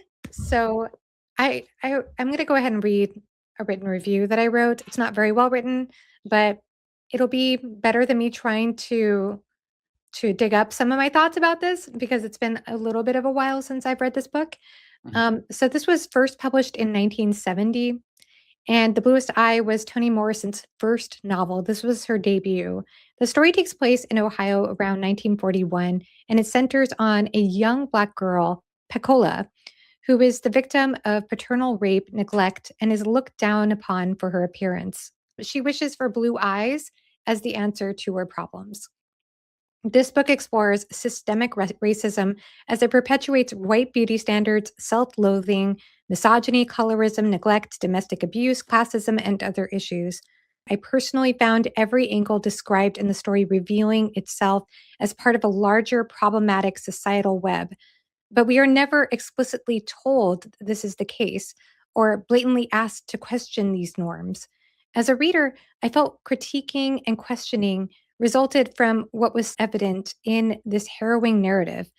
It was the way characters accepted cruelty towards self and other as normal that Mm. makes societal sickness obvious. Morrison's diction is impeccable. Every word and sentence cuts with laser focused precision and leaves a lingering sting. With perspectives of young, vulnerable Black girls, grown women who become either prostitutes or ideal servants, and men who are molesters, pedophiles, and abusers, the story is unrelenting in showcasing some of the most bleak aspects and consequences of racism. I had to brace myself to read this one, and I am as disturbed as I am in awe of it. Okay, so moving on to book number 5. We have Yeah, you said that beautifully. And it's interesting that a lot of my own experience reading this novel, you talked about bracing yourself. I left this one for the last to read. And it's not because of the content or what I thought this book was in any way. It's just that it's the smallest, right? It's skinny. And so I thought, listen, I'll do the 4 kind of bigger ones, or not. I mean, some of them are smaller, but I'll do this one at the end. I'll have the paper copy, the smallest one, so I know that I can definitely kind of finish it off in time. But this took me the longest to read. Fever Dream took me 5 days.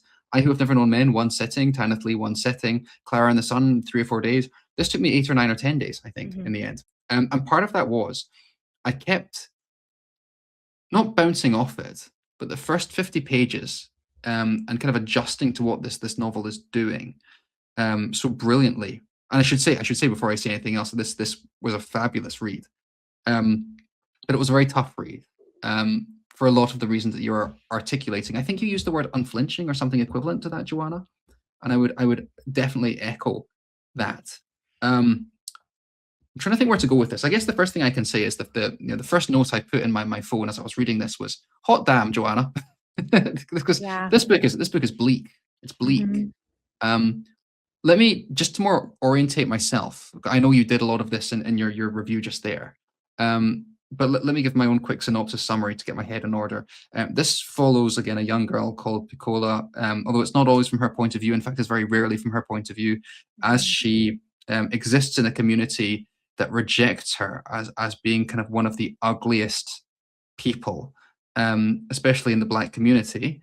But she's often used as a figure for people in that community as an opportunity for self-loathing. She is the ugliest of us, so I feel better about myself. She is the most broken, and she comes from the most broken home. Therefore, my home looks pretty good in comparison. She's constantly being given these negative associations of a community that is trying to come to grips with itself because it suffers so much systemic injustice.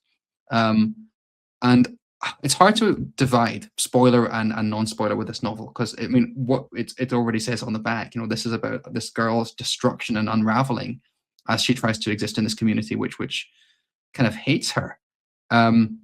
And it was extremely impactful, and it was really, I'll be honest, it was a really hard thing to read, but I'm really glad I read it, and I'm glad I left it for the end, because of this, because I think it needs to kind of linger.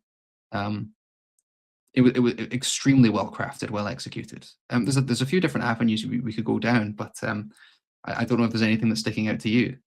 No, I think you said it very well.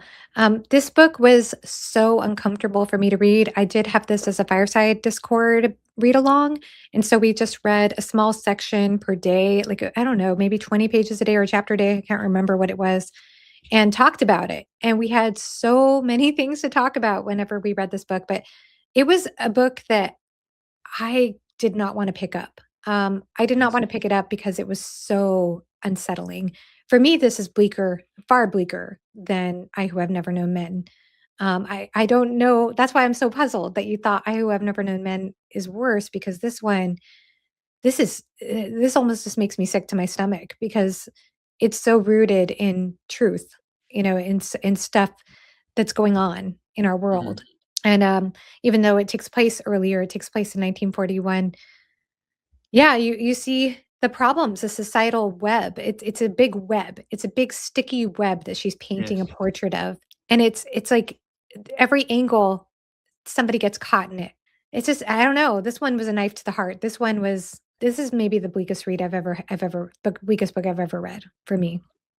Yeah, and I would echo that it is extremely bleak. I think maybe with I who have never known men, it's it's that kind of philosophical sense of meaning that can cut to the quick, and this is a very different kind, as you said, of bleakness. But it is very much. I mean, it's kind of apples and oranges in that sense, isn't it? I Who Have Never Known Men can certainly be seen as extremely bleak because Jacqueline Hartman herself, it says here that in the back of the book that she fled Casablanca with her family during World War II.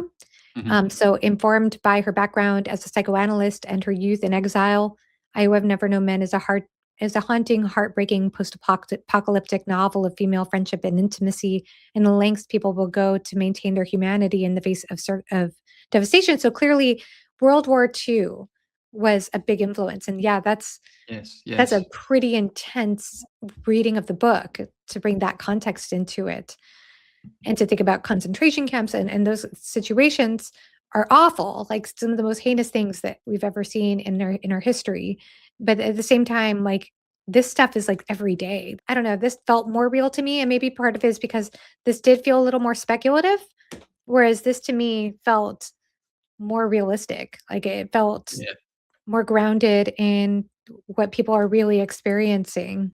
Yeah, one thing kind of speaking to that point that is so, and you said this with your sticky web comment, is so often in fiction we want there to be a villain, and one thing this novel does extremely effectively is it initially paints Piccola's parents as villainous, if not villains, but certainly very, very, very um, upsetting characters, and they remain upsetting characters. But what this novel did for me so effectively was it kept unraveling, and it's structurally. Would it be fair to say it structurally disintegrates in some ways over the course of the novel? At the start, you kind of get quite a clear through line from one character's point of view, and then you start hopscotching through other people's points of views, and then you start going back in time to other points of views, and the thing just expands and builds and builds and builds until it's not really about the first voice that speaks at the start of the novel. And one purpose of that, one function of that, at least for me, was to show you that these people who you see as villains, or not villains is too strong, but Mhm, unsavory people, have themselves been tremendously hurt and affected mhm, by things mhm, that came before. And the idea is that if you then go back a further generation, that the same thing, just trickling all the way down into this cycle, um, that leads the characters to where they are today. And yeah, I did find that an extremely affecting and mhm. knife to the heart. You said, right, because Yeah. we want someone to hate, and ultimately, although there's no real kind of nice people in this novel, can't really think of one. There's also no one who is terrible because they are intrinsically terrible. Yeah. Yeah. I mean, she's looking at the whole societal problem, the whole entire web of racism and what it does to people. It's interesting. Have you read the forward to this book? I haven't, no. Can I share a part of it? Go for it. Because she felt well, I'm gonna go ahead and read her words because I think it's very important and interesting.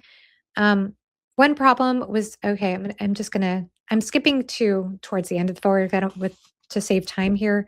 Mm, Because there's a lot that she uncovers in here and explains the origins of the novel. One problem was centering the weight of the novel's inquiry on so delicate and vulnerable a character could smash her and lead readers into the comfort of pitying her rather than into an interrogation of themselves for the smashing. My solution, break the narrative into parts that had to be reassembled by the reader, seemed to me a good idea, the execution of which does not satisfy me now. Besides, it didn't work. Many readers remain touched but not moved. So, so is she saying to you that she views this novel as a failure to some extent? mhm, yeah, I'm So paraphrasing here. So, what I understand her saying here, she says one of the problems. So, anyway, she says here that it leads readers into comforting or pitying the girl. One of the issues that Morrison seems to have is that readers read this book and they pity Peccola. They mm, pity the main character. I think some people interpret it that way, that they feel like she says here that this book was a failure because people read the book and they're like, "Oh, that poor girl," you know? mhm. And that's not what she wanted. at least she didn't want things to end there. She wanted people to read this story and be moved to do something about it. Leading readers into the comfort of pitying her rather Mm. than into an interrogation of themselves for the smashing. But is So, that her critique of her novel? Is that a failure of the novel, or is it just kind of an indictment of humans as we are? You well, know? she blames the novel for it Yeah, in this afterward. Now, I don't think that I don't agree with her. yeah. I mean, I disagree in the sense that I don't feel like the novel was a failure. I can see what she's talking about, though. I can see that it's almost a safe response to be like, "Oh, I feel like I connected to this novel because I feel so sorry for this character." And she thinks, "No, you need to be looking in the mirror at what you're doing to perpetuate this problem," is how I'm interpreting what she's saying there. And maybe there's a bit too much of a puzzle box element to it, where it becomes something to untangle and unparse rather than something that is felt. You know, with because it's quite as we alluded to earlier, it's quite structurally complex, and even the ticker tape of what's the characters who Dick and Jane and things like that, and these illusions, and maybe the character and the anger we should feel at what she's facing gets Mhm. lost in some of this kind of structural, I don't know what to call it. I don't want to call it trickery, but complexity. But for me, I mean, it sounds like you disagree as well, and far be it for me to disagree with the author. And I had some interesting stuff from Toni Morrison that I've written down as well.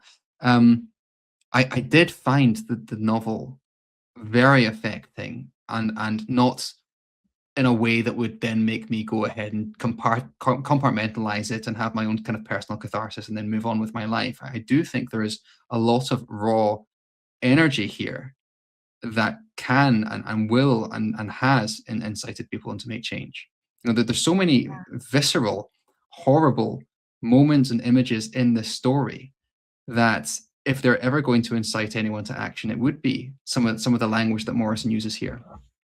So stuff like, I mean, I've got it written down here. There's that image where Piccola curls into a ball and then slowly imagines all the parts of her body kind of falling away or vanishing. I think vanishing is the word that's used. Till all that's left are her eyes, and then it's the eyes that she wants to change. Things like that. The fact that actually throughout the novel, she has very few lines, Piccola.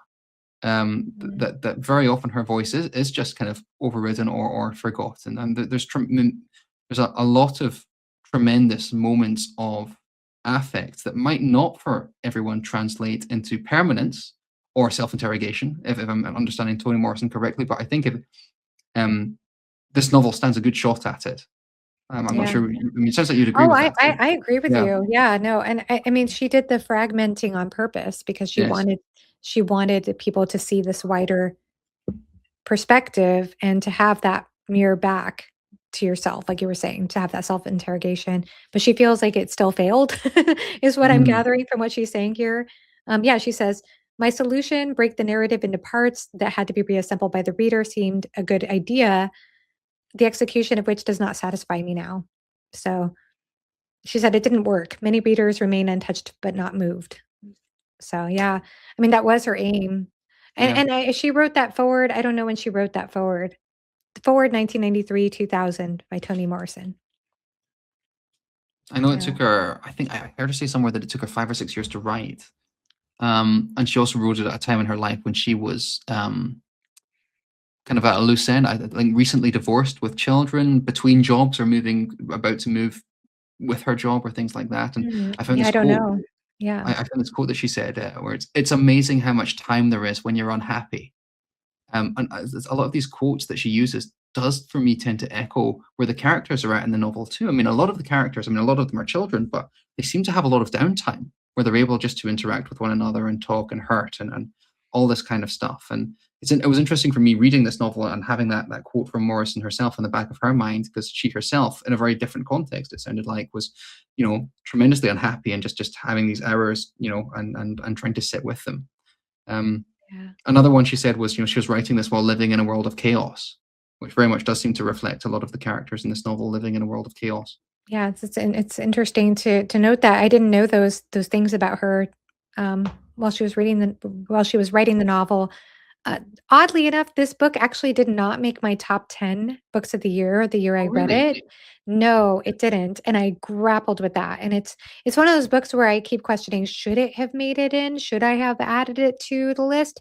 It was such a struggle. It was something I really sat on, and I decided not to put it in only because I did not enjoy this book. Like, I I did Yeah. not wanna pick it up, but at the same time, the impact it's had on me, it still reverberates. Like, I still think about this novel, and I still feel like it's the hardest book I've had to read in some ways. Like, I yeah, it sticks in my mind, so in some ways, I regret not adding it to my list, but I do think it's an important read, and it's also mind-blowing to me that this was her debut novel. Yes. This kind of comes back to the whole broader issue of star ratings and top tens and things like that too. You know, do you judge them based on how much they affect you or how much they change you and how much they going back to what Toni Morrison said, you know, inspires you to be different and act, or is it just Mhm. personal enjoyment? Because I'm going to Yeah. have to rank these 5 books in you know a hot minute, and I'm not sure now where I'd put it based on that. It's very Yeah, similar. Yeah. yeah. It's hard because when it comes to an impactful read like that, sometimes it takes time too to know, but I do feel like this was an important read for me. I actually got my mother to read this book, and Mm. I didn't get her to. She just saw me talking about it in a TBR video, and she said, "Oh, I really want to pick that up." And she picked it up, and she loved it so much. Like, she thought the prose was so high quality that she either wanted to reread it or pick up another Morrison book. And yeah, I have yet to read more from Morrison, and I feel like that's a shame. Also, I've seen a few articles calling it a banned book, and Yeah. apparently the reason is it was banned for its you know sexual assault. And Mhm. having read it, it's got nothing to do with the sexual assault. The reason this book has been banned in Oh some yeah, areas, I would say. yeah. But yeah, It I'm is sure it's fairly heavy pointing though. to everyone. It is it is hard to Yeah, read some of yeah. the content in this book. So, yeah, I still have to, like, take a deep breath thinking about it. Alright, so we are on to our last book, I think, right? Right. Yes. I mean, there's a lot Or more we could say about it, did you but wanna say anything spoiler filled about the book, or do you wanna I just go don't right think it's the kind of novel that you can. I mean, it's kind of everything on the back cover. It's about the destruction of this young woman and how none of it is her fault, and to what extent can she escape it? I mean, that maybe that's another through line in all these novels, and certainly a through line with I Who Have Never Known Men is this question of choice and agency. Mhm, yeah. I guess you could argue with the Bluest Eye. Slight spoilers for the Bluest Eye. There is a slight sense of positivity for Piccola when she gets her period, and that seems to create a sense of community and warmth from people around her Mhm, that she's not experienced. And then this is just huge spoilers for the Bluest Eye. I'm going to have to put that up. Um, you know that then leads to one of the bigger tragedies of the novel, which is that she gets impregnated by this horrific act by her father. So I guess you could maybe interpret it that way, but maybe that's a bit of a stretch. Well, I think if we were to get into the weeds of it, would be here for another 45 minutes, and I know that we've got one book to go. for So sure. I'll park that for now. But it was an exceptionally powerful read. That Oh, good. you know, I'm glad that you yeah. got something out of it. That's I the was gonna say important none of these have been duds. Genuinely, good, good. yeah. So, last book to pick up, Klara and the Sun. I guess you don't have a copy of this, huh? By Ishiguro. Here's my son. There you go. There you go. There you go. I Well, hate this here's my little light. cover. It's I rubbish. have an interesting edition of this. It's I like have a that copy trade too. paperback, but it's Yep. big. It's like not Yep. see, I have the same kind of editions for some of his other books, but they're smaller, which is kind of frustrating. But anyway, I was happy to have a copy because I did check this out from the library when I read it. Yeah. So thoughts My on Clara and the Sun, or do you want to give a synopsis? oh yeah, synopsis first. Sorry, forgive me. Yeah, okay. So Clara and the Sun, soon to hit theaters near you, apparently. Um, this is the story of an artificial intelligence who is wearing a body to some extent, seems to be a robot, who is an artificial friend. And the idea is that these robots, these AFs, these artificial friends, are bought and sold as a commodity. They exist in supermarkets and stores. Young people will come in, choose one, buy them, and then that will be their kind of companion, their robot companion, until they reach a certain phase of adulthood. And then they are jettisoned, it seems to be the implication. And so our main character, Clara, is an AF. She is an artificial intelligence. She is a robot who is adopted, who is bought into a family, and in particular, bought by a young girl who is not very healthy. And there's a question over her health and to what extent um, Klara can help with that or keep her comfortable and what the future portends for this family.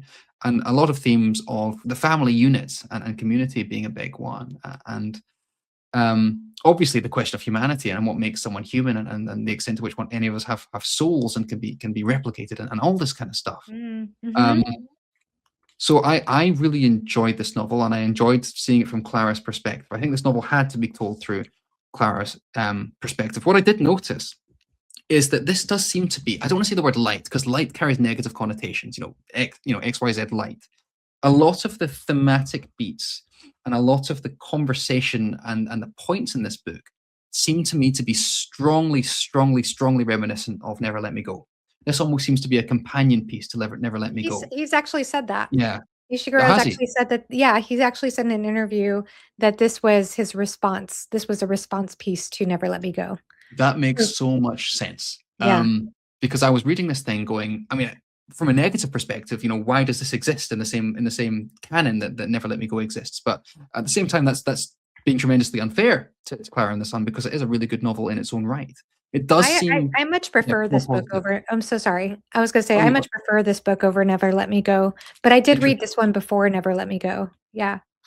Never Let Me Go is far more dark, isn't it? It's a much more bleak work than Clara and the Sun. It has, This has is a a pretty bit of hope. bleak work though, too. This is a pretty sad story. This is one of my favorite books. I Yeah. read it, it was number 2 in my top 10 books. The number 1 favorite book was White Luck Warrior, the year I read it. So Mhm. so that was what, 2024, second favorite book of the year. Mhm. I love this book for so many reasons. Again, the existentialist theme comes up quite a bit in this book. As far as, like, why I think it's a bit darker than some people realize, that has to do with the ending, but I would say that I think it just perfectly captures, it does some really interesting things. Okay, it does many interesting things. Like you were saying, Clara is an AF, and one of the things I found most interesting about Clara is seeing the world through her perspective because as an AF, she is programmed to do in a few different ways. She is programmed to cure humans from loneliness. That's what Mhm. artificial friends are created for that purpose. So in her mind, the way she is seeing everything in the world is that anytime a human is conflicted or upset about something, it's because they feel lonely in some ways. And in her mind, she cannot understand.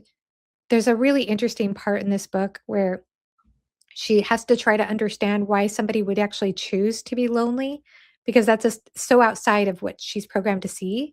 Mhm. So it's trying to understand that, and then I think you come to understand through Clara's perspective how she views what friendship actually means, and she's actually learning. You learn through her perspective how messy relationships actually are, and how things aren't so simply resolved Mhm. when it comes to that, and how friendships come and go. There's a coming and going aspect of this story too that is, oh, I think it's kind of sad, very melancholy. There's a lot of melancholy aspects to this book, but at the same time, I feel like that's juxtaposed by what I would say is like a more of an upbeat tone to it too. Yes. There's something upbeat in the tone of this book, and it makes the melancholy parts and some of the darker parts almost a shade darker for me than otherwise.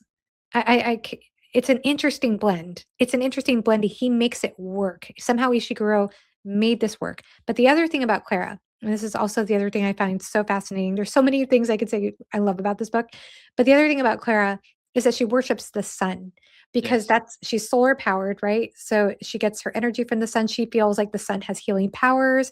You just put somebody in the sun and they're going to heal from whatever malady they're experiencing. But the other thing with that is that this is where it gets very existential too, because she's trying to make meaning the way and this is where what I think is so fascinating too, is that she's created as basically an artificial intelligence. She's replicated basically on a version of being human. And she's not the newest model of AI, by the way. Like she's an older model, and Mhm. she has some things that are different than some of the other models. And she seems to have a little bit more of what seems to be like some semblance of empathy.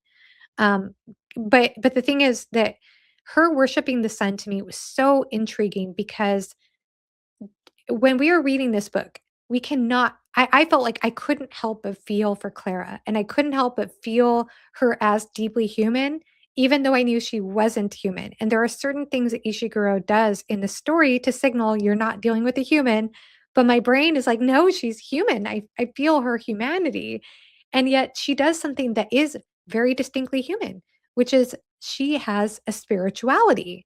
And I feel like it's such a spiritual it's an aspect of humanity that we just naturally gravitate towards wanting something that's spiritual or something to look up to. I know some people out there would be like, "I'm an atheist," and so that doesn't hold true.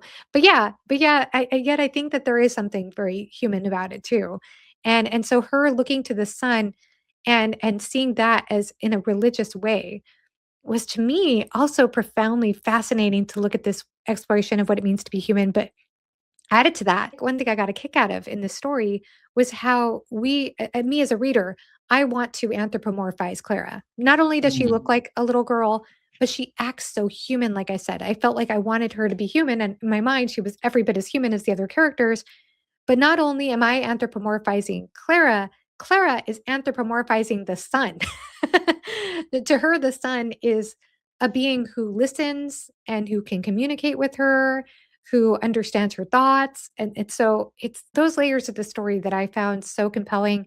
Then added to that, the fact that Ishiguro, he gives you these breadcrumbs to give you ideas of what's going on in the world and about conversations of privileged versus unprivileged in the story, how some Mhm. kids are what are termed lifted, and then you learn just in a mere sentence in true Ishiguro fashion, in just one sentence, and you blink and you miss it, what lifted actually means. It's absolutely incredible the way he constructed this novel. I feel like some people might not love this book as much because of the younger characters, and maybe I know some people don't like to read about younger characters in a story, but I did feel like it just added to that energy, the upbeat quality that I love, and I felt like this book to me filled me with a sense of wonder. I did feel like it was sad at the end though. Yeah. Oh, absolutely. And I think we can get to the end and maybe address that specifically. I would echo pretty much everything you're saying if I can just piggyback shamelessly. And one thing I Mhm. did really like about this is the child, not the childishness, the childlike qualities that Clara has.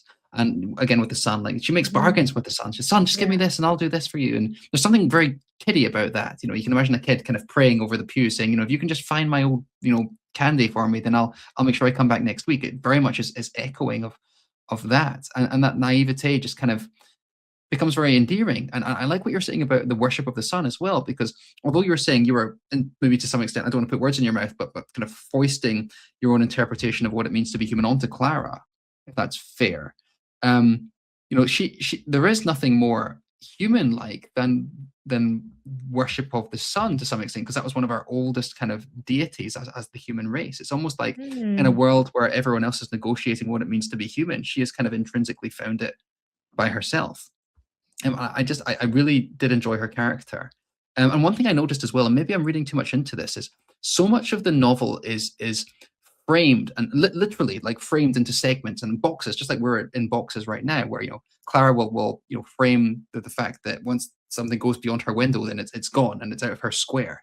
And there's a lot of kind of squares and gates and Yes. containers in this novel. Mhm. Um, and one thing I recognized about Clara is that she is the only character. I mean, literally, she views. Am I reading this correctly? She views through a grid, because this Mhm. confused me for a while when I was reading it. She literally says, "And in this box I saw this, in this box she saw this, I saw this," and it took me a while to realize, at least as far as I'm aware, that she's literally seeing through like a lattice, and she seems to be one of the characters who is able to, in some way, I mean, in some ways, she's incredibly naive and doesn't understand what the Coutings machine is. But to other degrees, she seems to have a level of insight that is unusual in this alternate world, dystopian world. It's kind of hard to tell. So I found her character really intriguing, and I know this is kind of purposeful, in some ways, the most human of all. How old was she in your mind? Like when you visualized her, was she small, teenage? I don't know if I had the right visual in mind at all, and it's been a Mm, while now, so I think the way I visualized her was around 13, 14 years old, like the same age as Josie, the other female character. interesting. And I don't know who's been cast for the movie. I knew this and I Who don't is it? remember.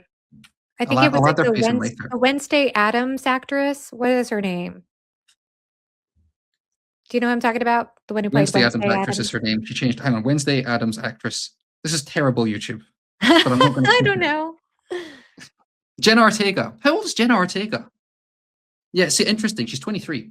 So yeah, if the novel were to be, filmed as it seems to be, that's Klara as But an they talked older. about, sorry, David, I didn't mean to interrupt, but No, it's they okay. talked about the filming of this movie the year I read it. So that was a couple of years ago. And during that time, I think I could be wrong. Maybe she filmed the Wednesday Addams stuff earlier, but she was playing Wednesday Addams. So she was playing a teenager. So I don't Yes, know. I mean, that's very common in Hollywood is that they have these like 20 something year olds playing teenagers. I'd be very curious to see how she is represented on the screen. Yeah, I don't Because know. for me, Klara, because we see stuff through her, and she's not. I had a discussion with a friend about this. I have a colleague who's also reading Klara in the Sun, just coincidentally, and he hates the book, and he's hate reading it, which is it's hilarious to me because he's like, I was told this was sci-fi, and it's not sci-fi. But anyway, one thing Hate we were that. just I know, but yeah, but one thing we were quibbling on is the extent to which Klara is an unreliable narrator. And I was kind of saying she was, and he was kind of saying she wasn't. And I'm not even sure I agree with what I'm saying, but is it an unreliable narrator when the unreliability stems from the inability to understand the situation around them as Oh, opposed I to them being totally think devious? so. Yeah, Yes, 'cause that's her all absolutely. over. I Yeah. think some people I don't understand it, like, I got there was somebody who messaged me one time, and got on my case because I said that in, Empire of Silence that we might be led to be we have to question Hadrian's reliability, and they were like, "They are not an unreliable narrator, Christopher Acumen." I'm like, okay, whenever I read first person narration, I almost always imagine there might be some unreliability because you're only getting that perspective. Yes. So, Yeah. and absolutely, and especially with the way she is in AI and understanding things a certain way, absolutely. Yeah. We are both unreliable narrators because, Yes. as you say, we're giving our perspectives as we see the world. It's Yeah. impossible to be objective and neutral. So I'm fully with you. Agreed. Yeah. Agreed. Can we go to spoilers? Is that okay? Yeah, 'Cause I but do before want to we discuss do, the ending. Okay. yes, but before we do, just, one other quick thing, additional trivia about the book is that Ishiguro wrote it based on part of the inspiration of this. I almost think of him having like a board that he's using, a pin board or a Pinterest or something. It's actually based on a children's picture book was the Oh, inspiration. interesting. Yeah, yeah. So like what you were saying about Clara and some of the things you were saying earlier it made me think, oh, you would probably not be surprised to hear that, but yeah. So I don't think Spoilers. this spoilers section will go nearly as long. But there's a couple of things I think that are worth bringing up. Um, I like the idea and the philosophical conversation about to what extent can we genuinely replicate ourselves. And I almost wonder. I mean, I guess the response here would be that Ishiguro is just asking us to think about this. But there's this discussion in the novel about, if we took all of the traits of someone and we emulated them perfectly Mhm. and we stuck them in a robot, which is what is, Clara is designed potentially to be, um, would that not really be the same person? And the novel seems in my reading, the novel very much wants to say no to that, Right. but also can't quite fully commit to that no. Does that make sense? It really seems like it's tearing itself apart with this question because to some extent, the science and the philosophy of the novel does seem to say, well, there should be no reason. If there really is no soul, no heart at the bottom of things, then that replication shouldn't be an issue. And yet, I really do feel Ishiguro as a writer reacting viscerally against that concept, and being doesn't want to in any way commit to that response, which I thought was a very interesting sort of tearing apart in the novel. Yeah, I got that sense too. I agree with all that. Yeah. And the other thing that I brought that I wanted to bring up in the context of the ending is that final chapter. Because when you were talking about the novel being bleak and sad, for Mhm. me, that's where my mind went. And I'm wondering if that's where your mind went too, where Clara Mhm. actually ends up. Yeah. You Yeah. used in almost every sense. Yes. Yes. Yes. So Yeah. she's I mean, spoilers, we can say she's basically left in the equivalent of a scrapyard for AFs.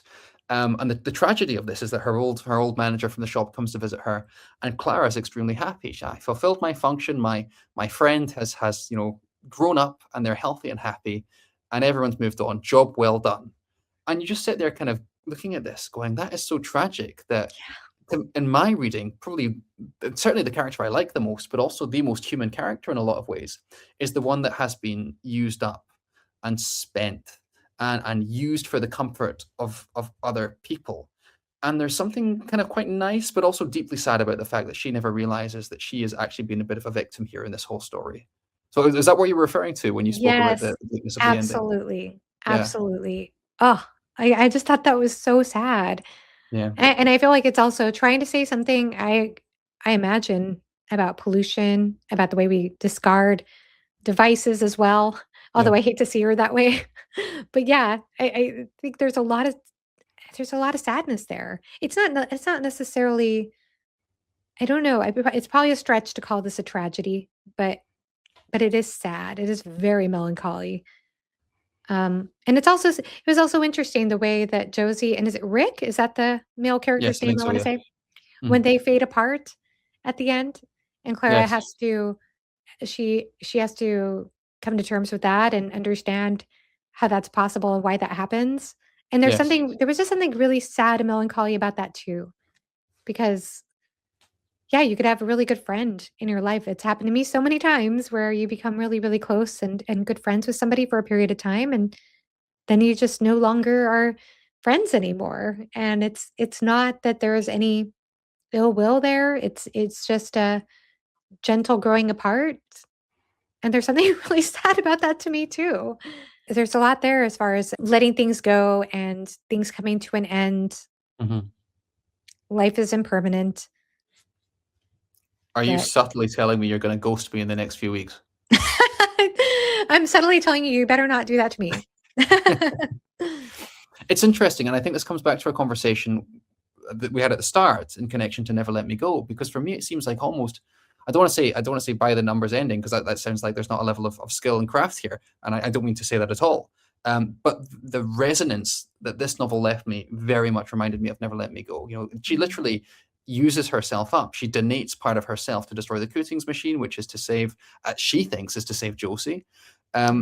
And then she kind of resigns herself to that fate in a semi-positive way in the end. And the overlap seems to be very substantial, but it's interesting to me when you say that Ishiguro wrote this as a reply to Never Let Me Go, Mhm. when it seems to me like he lands in almost exactly the same place. Mhm. Well, Yeah? no spoilers for Never Let Me Go. I Okay, actually yeah. did read this one first, to Mm, be fair. So I read this one first, and then Never Let Me Go was the second Ishiguro book I read. So I maybe I'd experience it differently if I had read this one after Never Let Me Go. I did mhm, know it was a response to that. I was aware of that. This was my first Ishiguro book, though.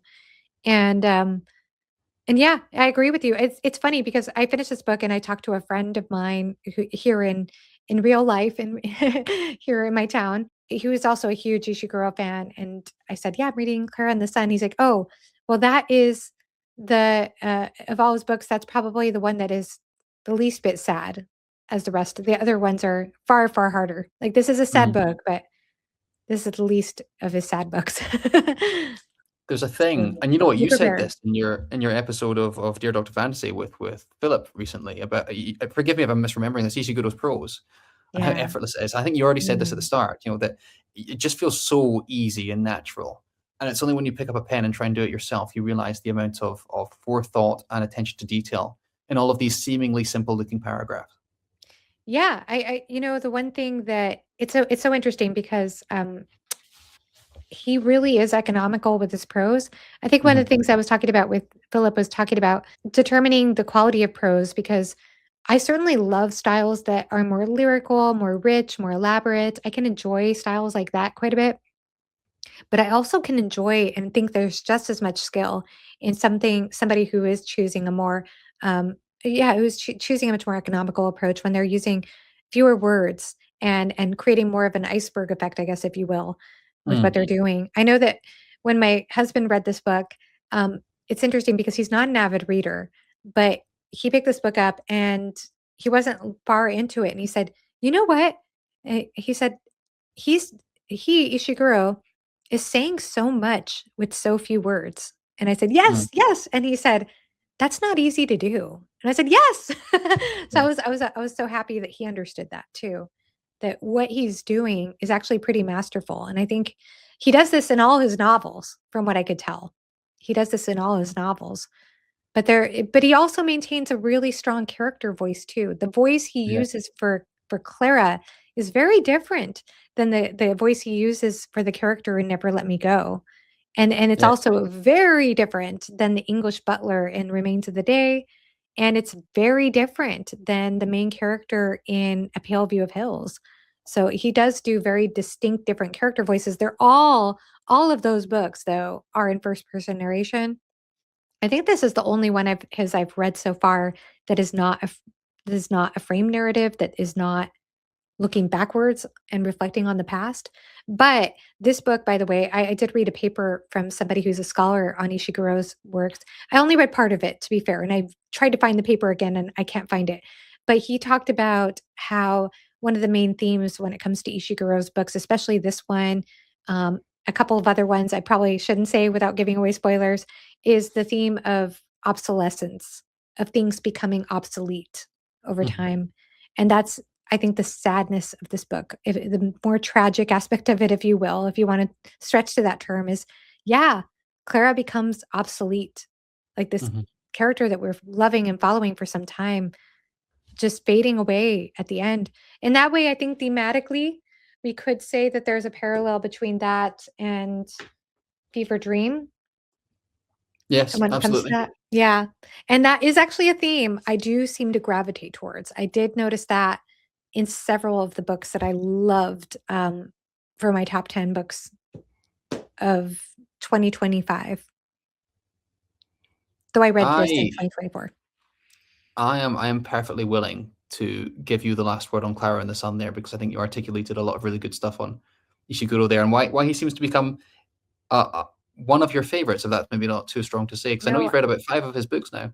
yeah, I've only read 4 of his books, I think. Hold on, sorry. I read this, then Never Let Me Go, Remains of the Day, A Pale View of Hills. I've read 4 of his books, but not a single one is missed for me. I would say Never Let Me Go was my least favorite of the 4, but I still think Mhm. it's a phenomenal book. I still think Interesting. it's an excellent, excellent, well-crafted story, and I think that Never Let Me Go, without giving too much away, I think one of the things to me that makes Never Let Me Go so profound is the year it was written.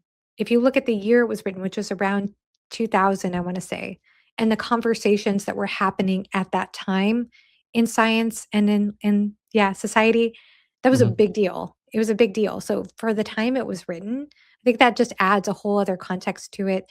I don't know if you're familiar with Radiohead, the band, Mhm. but I always think of the album Kid A, which is also I think that was came out around a similar time, I wanna say. I could be totally off, but I feel like I always think of Kid A when I think of Never Let Me Go. I feel like Never Let Me Go and Kid A, those go hand in hand for me. Yeah.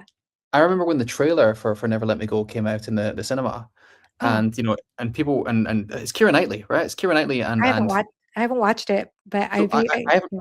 I haven't watched it all the way through. I've seen clips, but I Mhm. remember the disjunct for me of seeing like these laughing, happy teenagers sitting in cafes and bars, and I remember the text coming up in the trailer saying something like the most haunting thing you'll ever watch, and I'm like, how the disjunct between those two things very strong in my mind, even however old I was when I saw that trailer, but that always stuck with me. And it's only when I then went and without obviously going into more spoilers than I already have, started to read Never Let Me Go. I'm like, oh, it does make sense.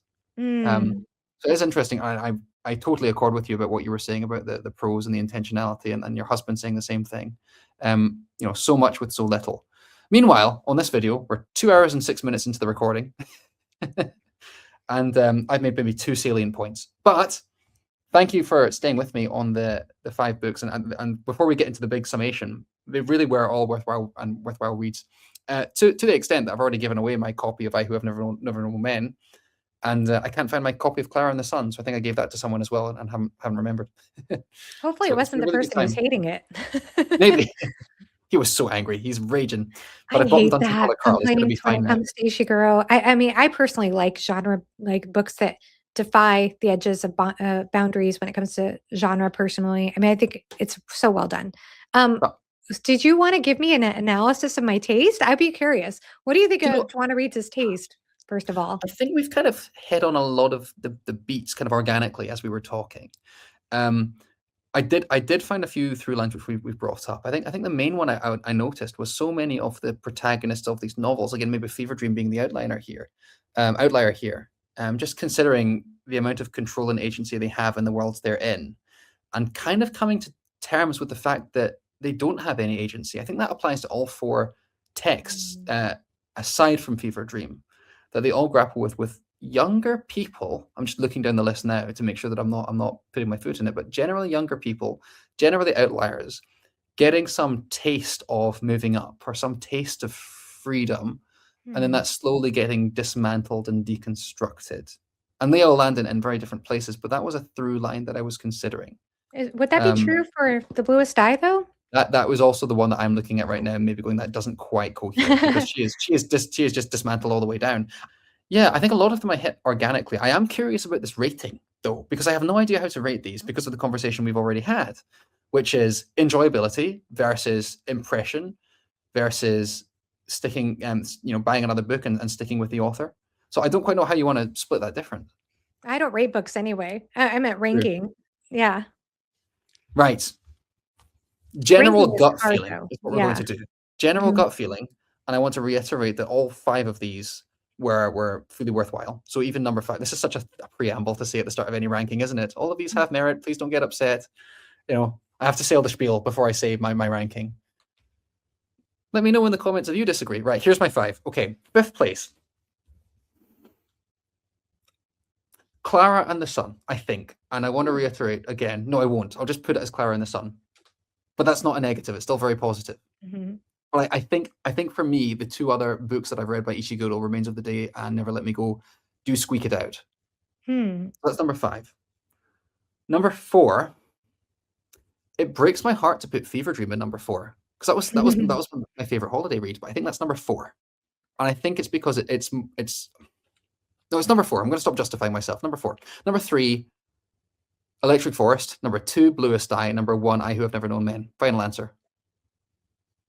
Wow. I did not expect that. Me I did neither. not expect that It broke ranking. my heart to put Klara and Fever Dream at number five, number four, because they were great. But I think if I'm trying to interrogate myself, the reason for that ranking is more about the lasting impression they've made on me.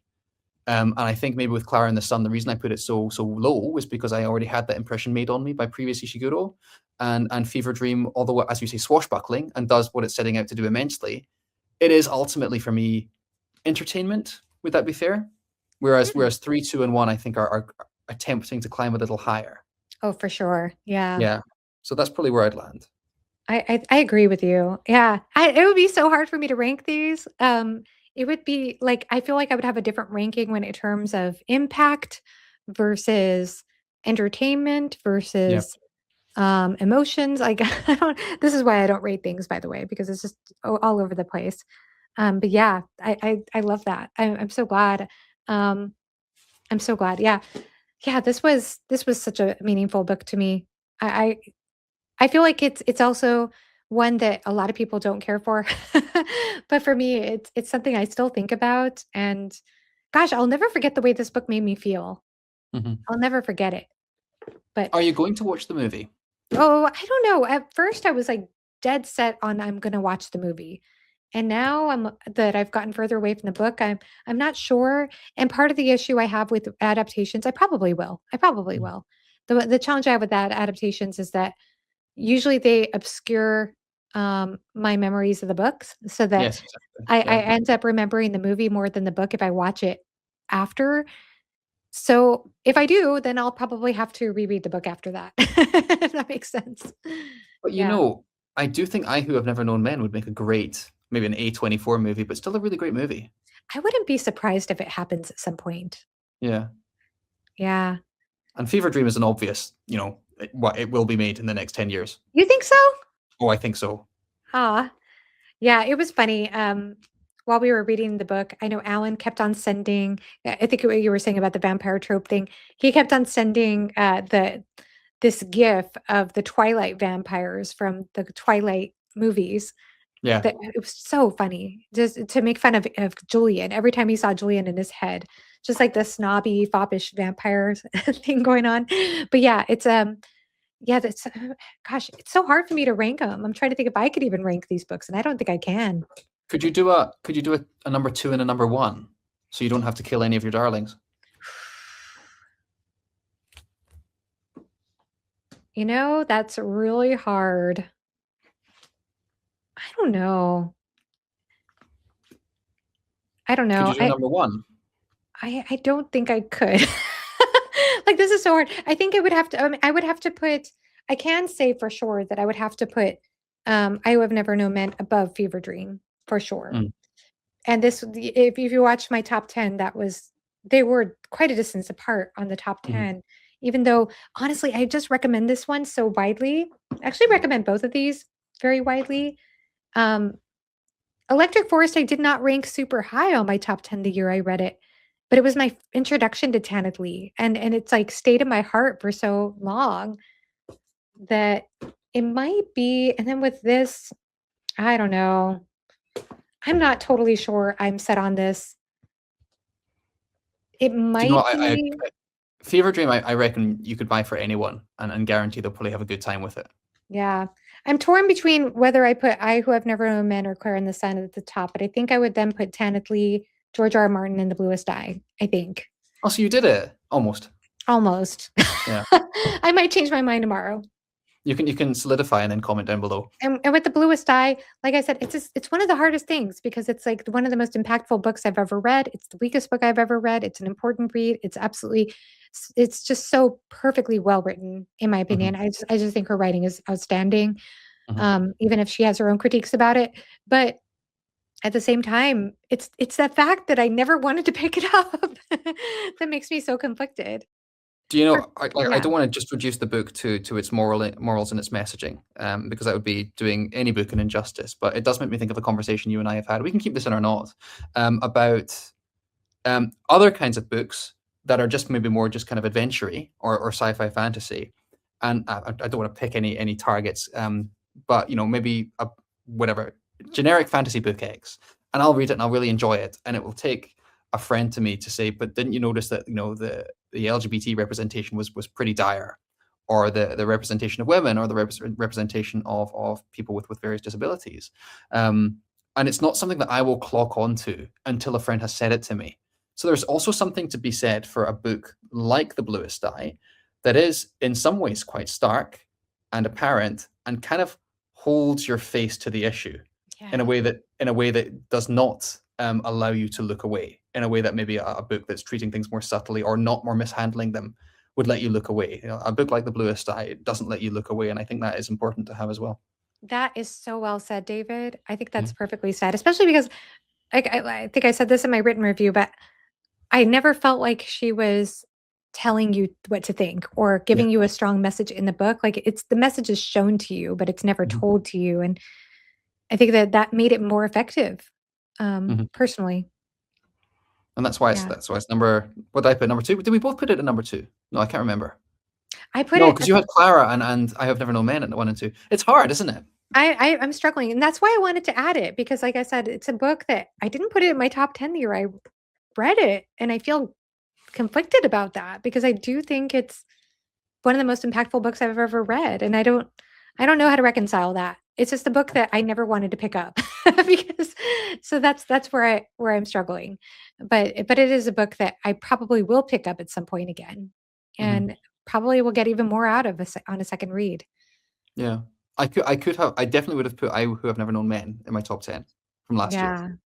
And I think there's a couple of others that could have made it. It really was that positive a list. So well done. So that may be a lesson to you. Don't do your top 10 until you actually finish your reads for the year. Well, you know what? I was quite proud of myself. I think I filmed it on December 21st. I'm like, well, there's no way. And there's no way. But I might have to. I wasn't one of these nutters who filmed it like November 1st. Do you know what I mean?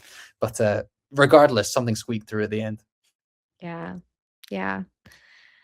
Well, David, thank you so much for reading reading some of my favorite books, and I loved hearing your thoughts, your insights. You had so much to add that I hadn't thought about with these books.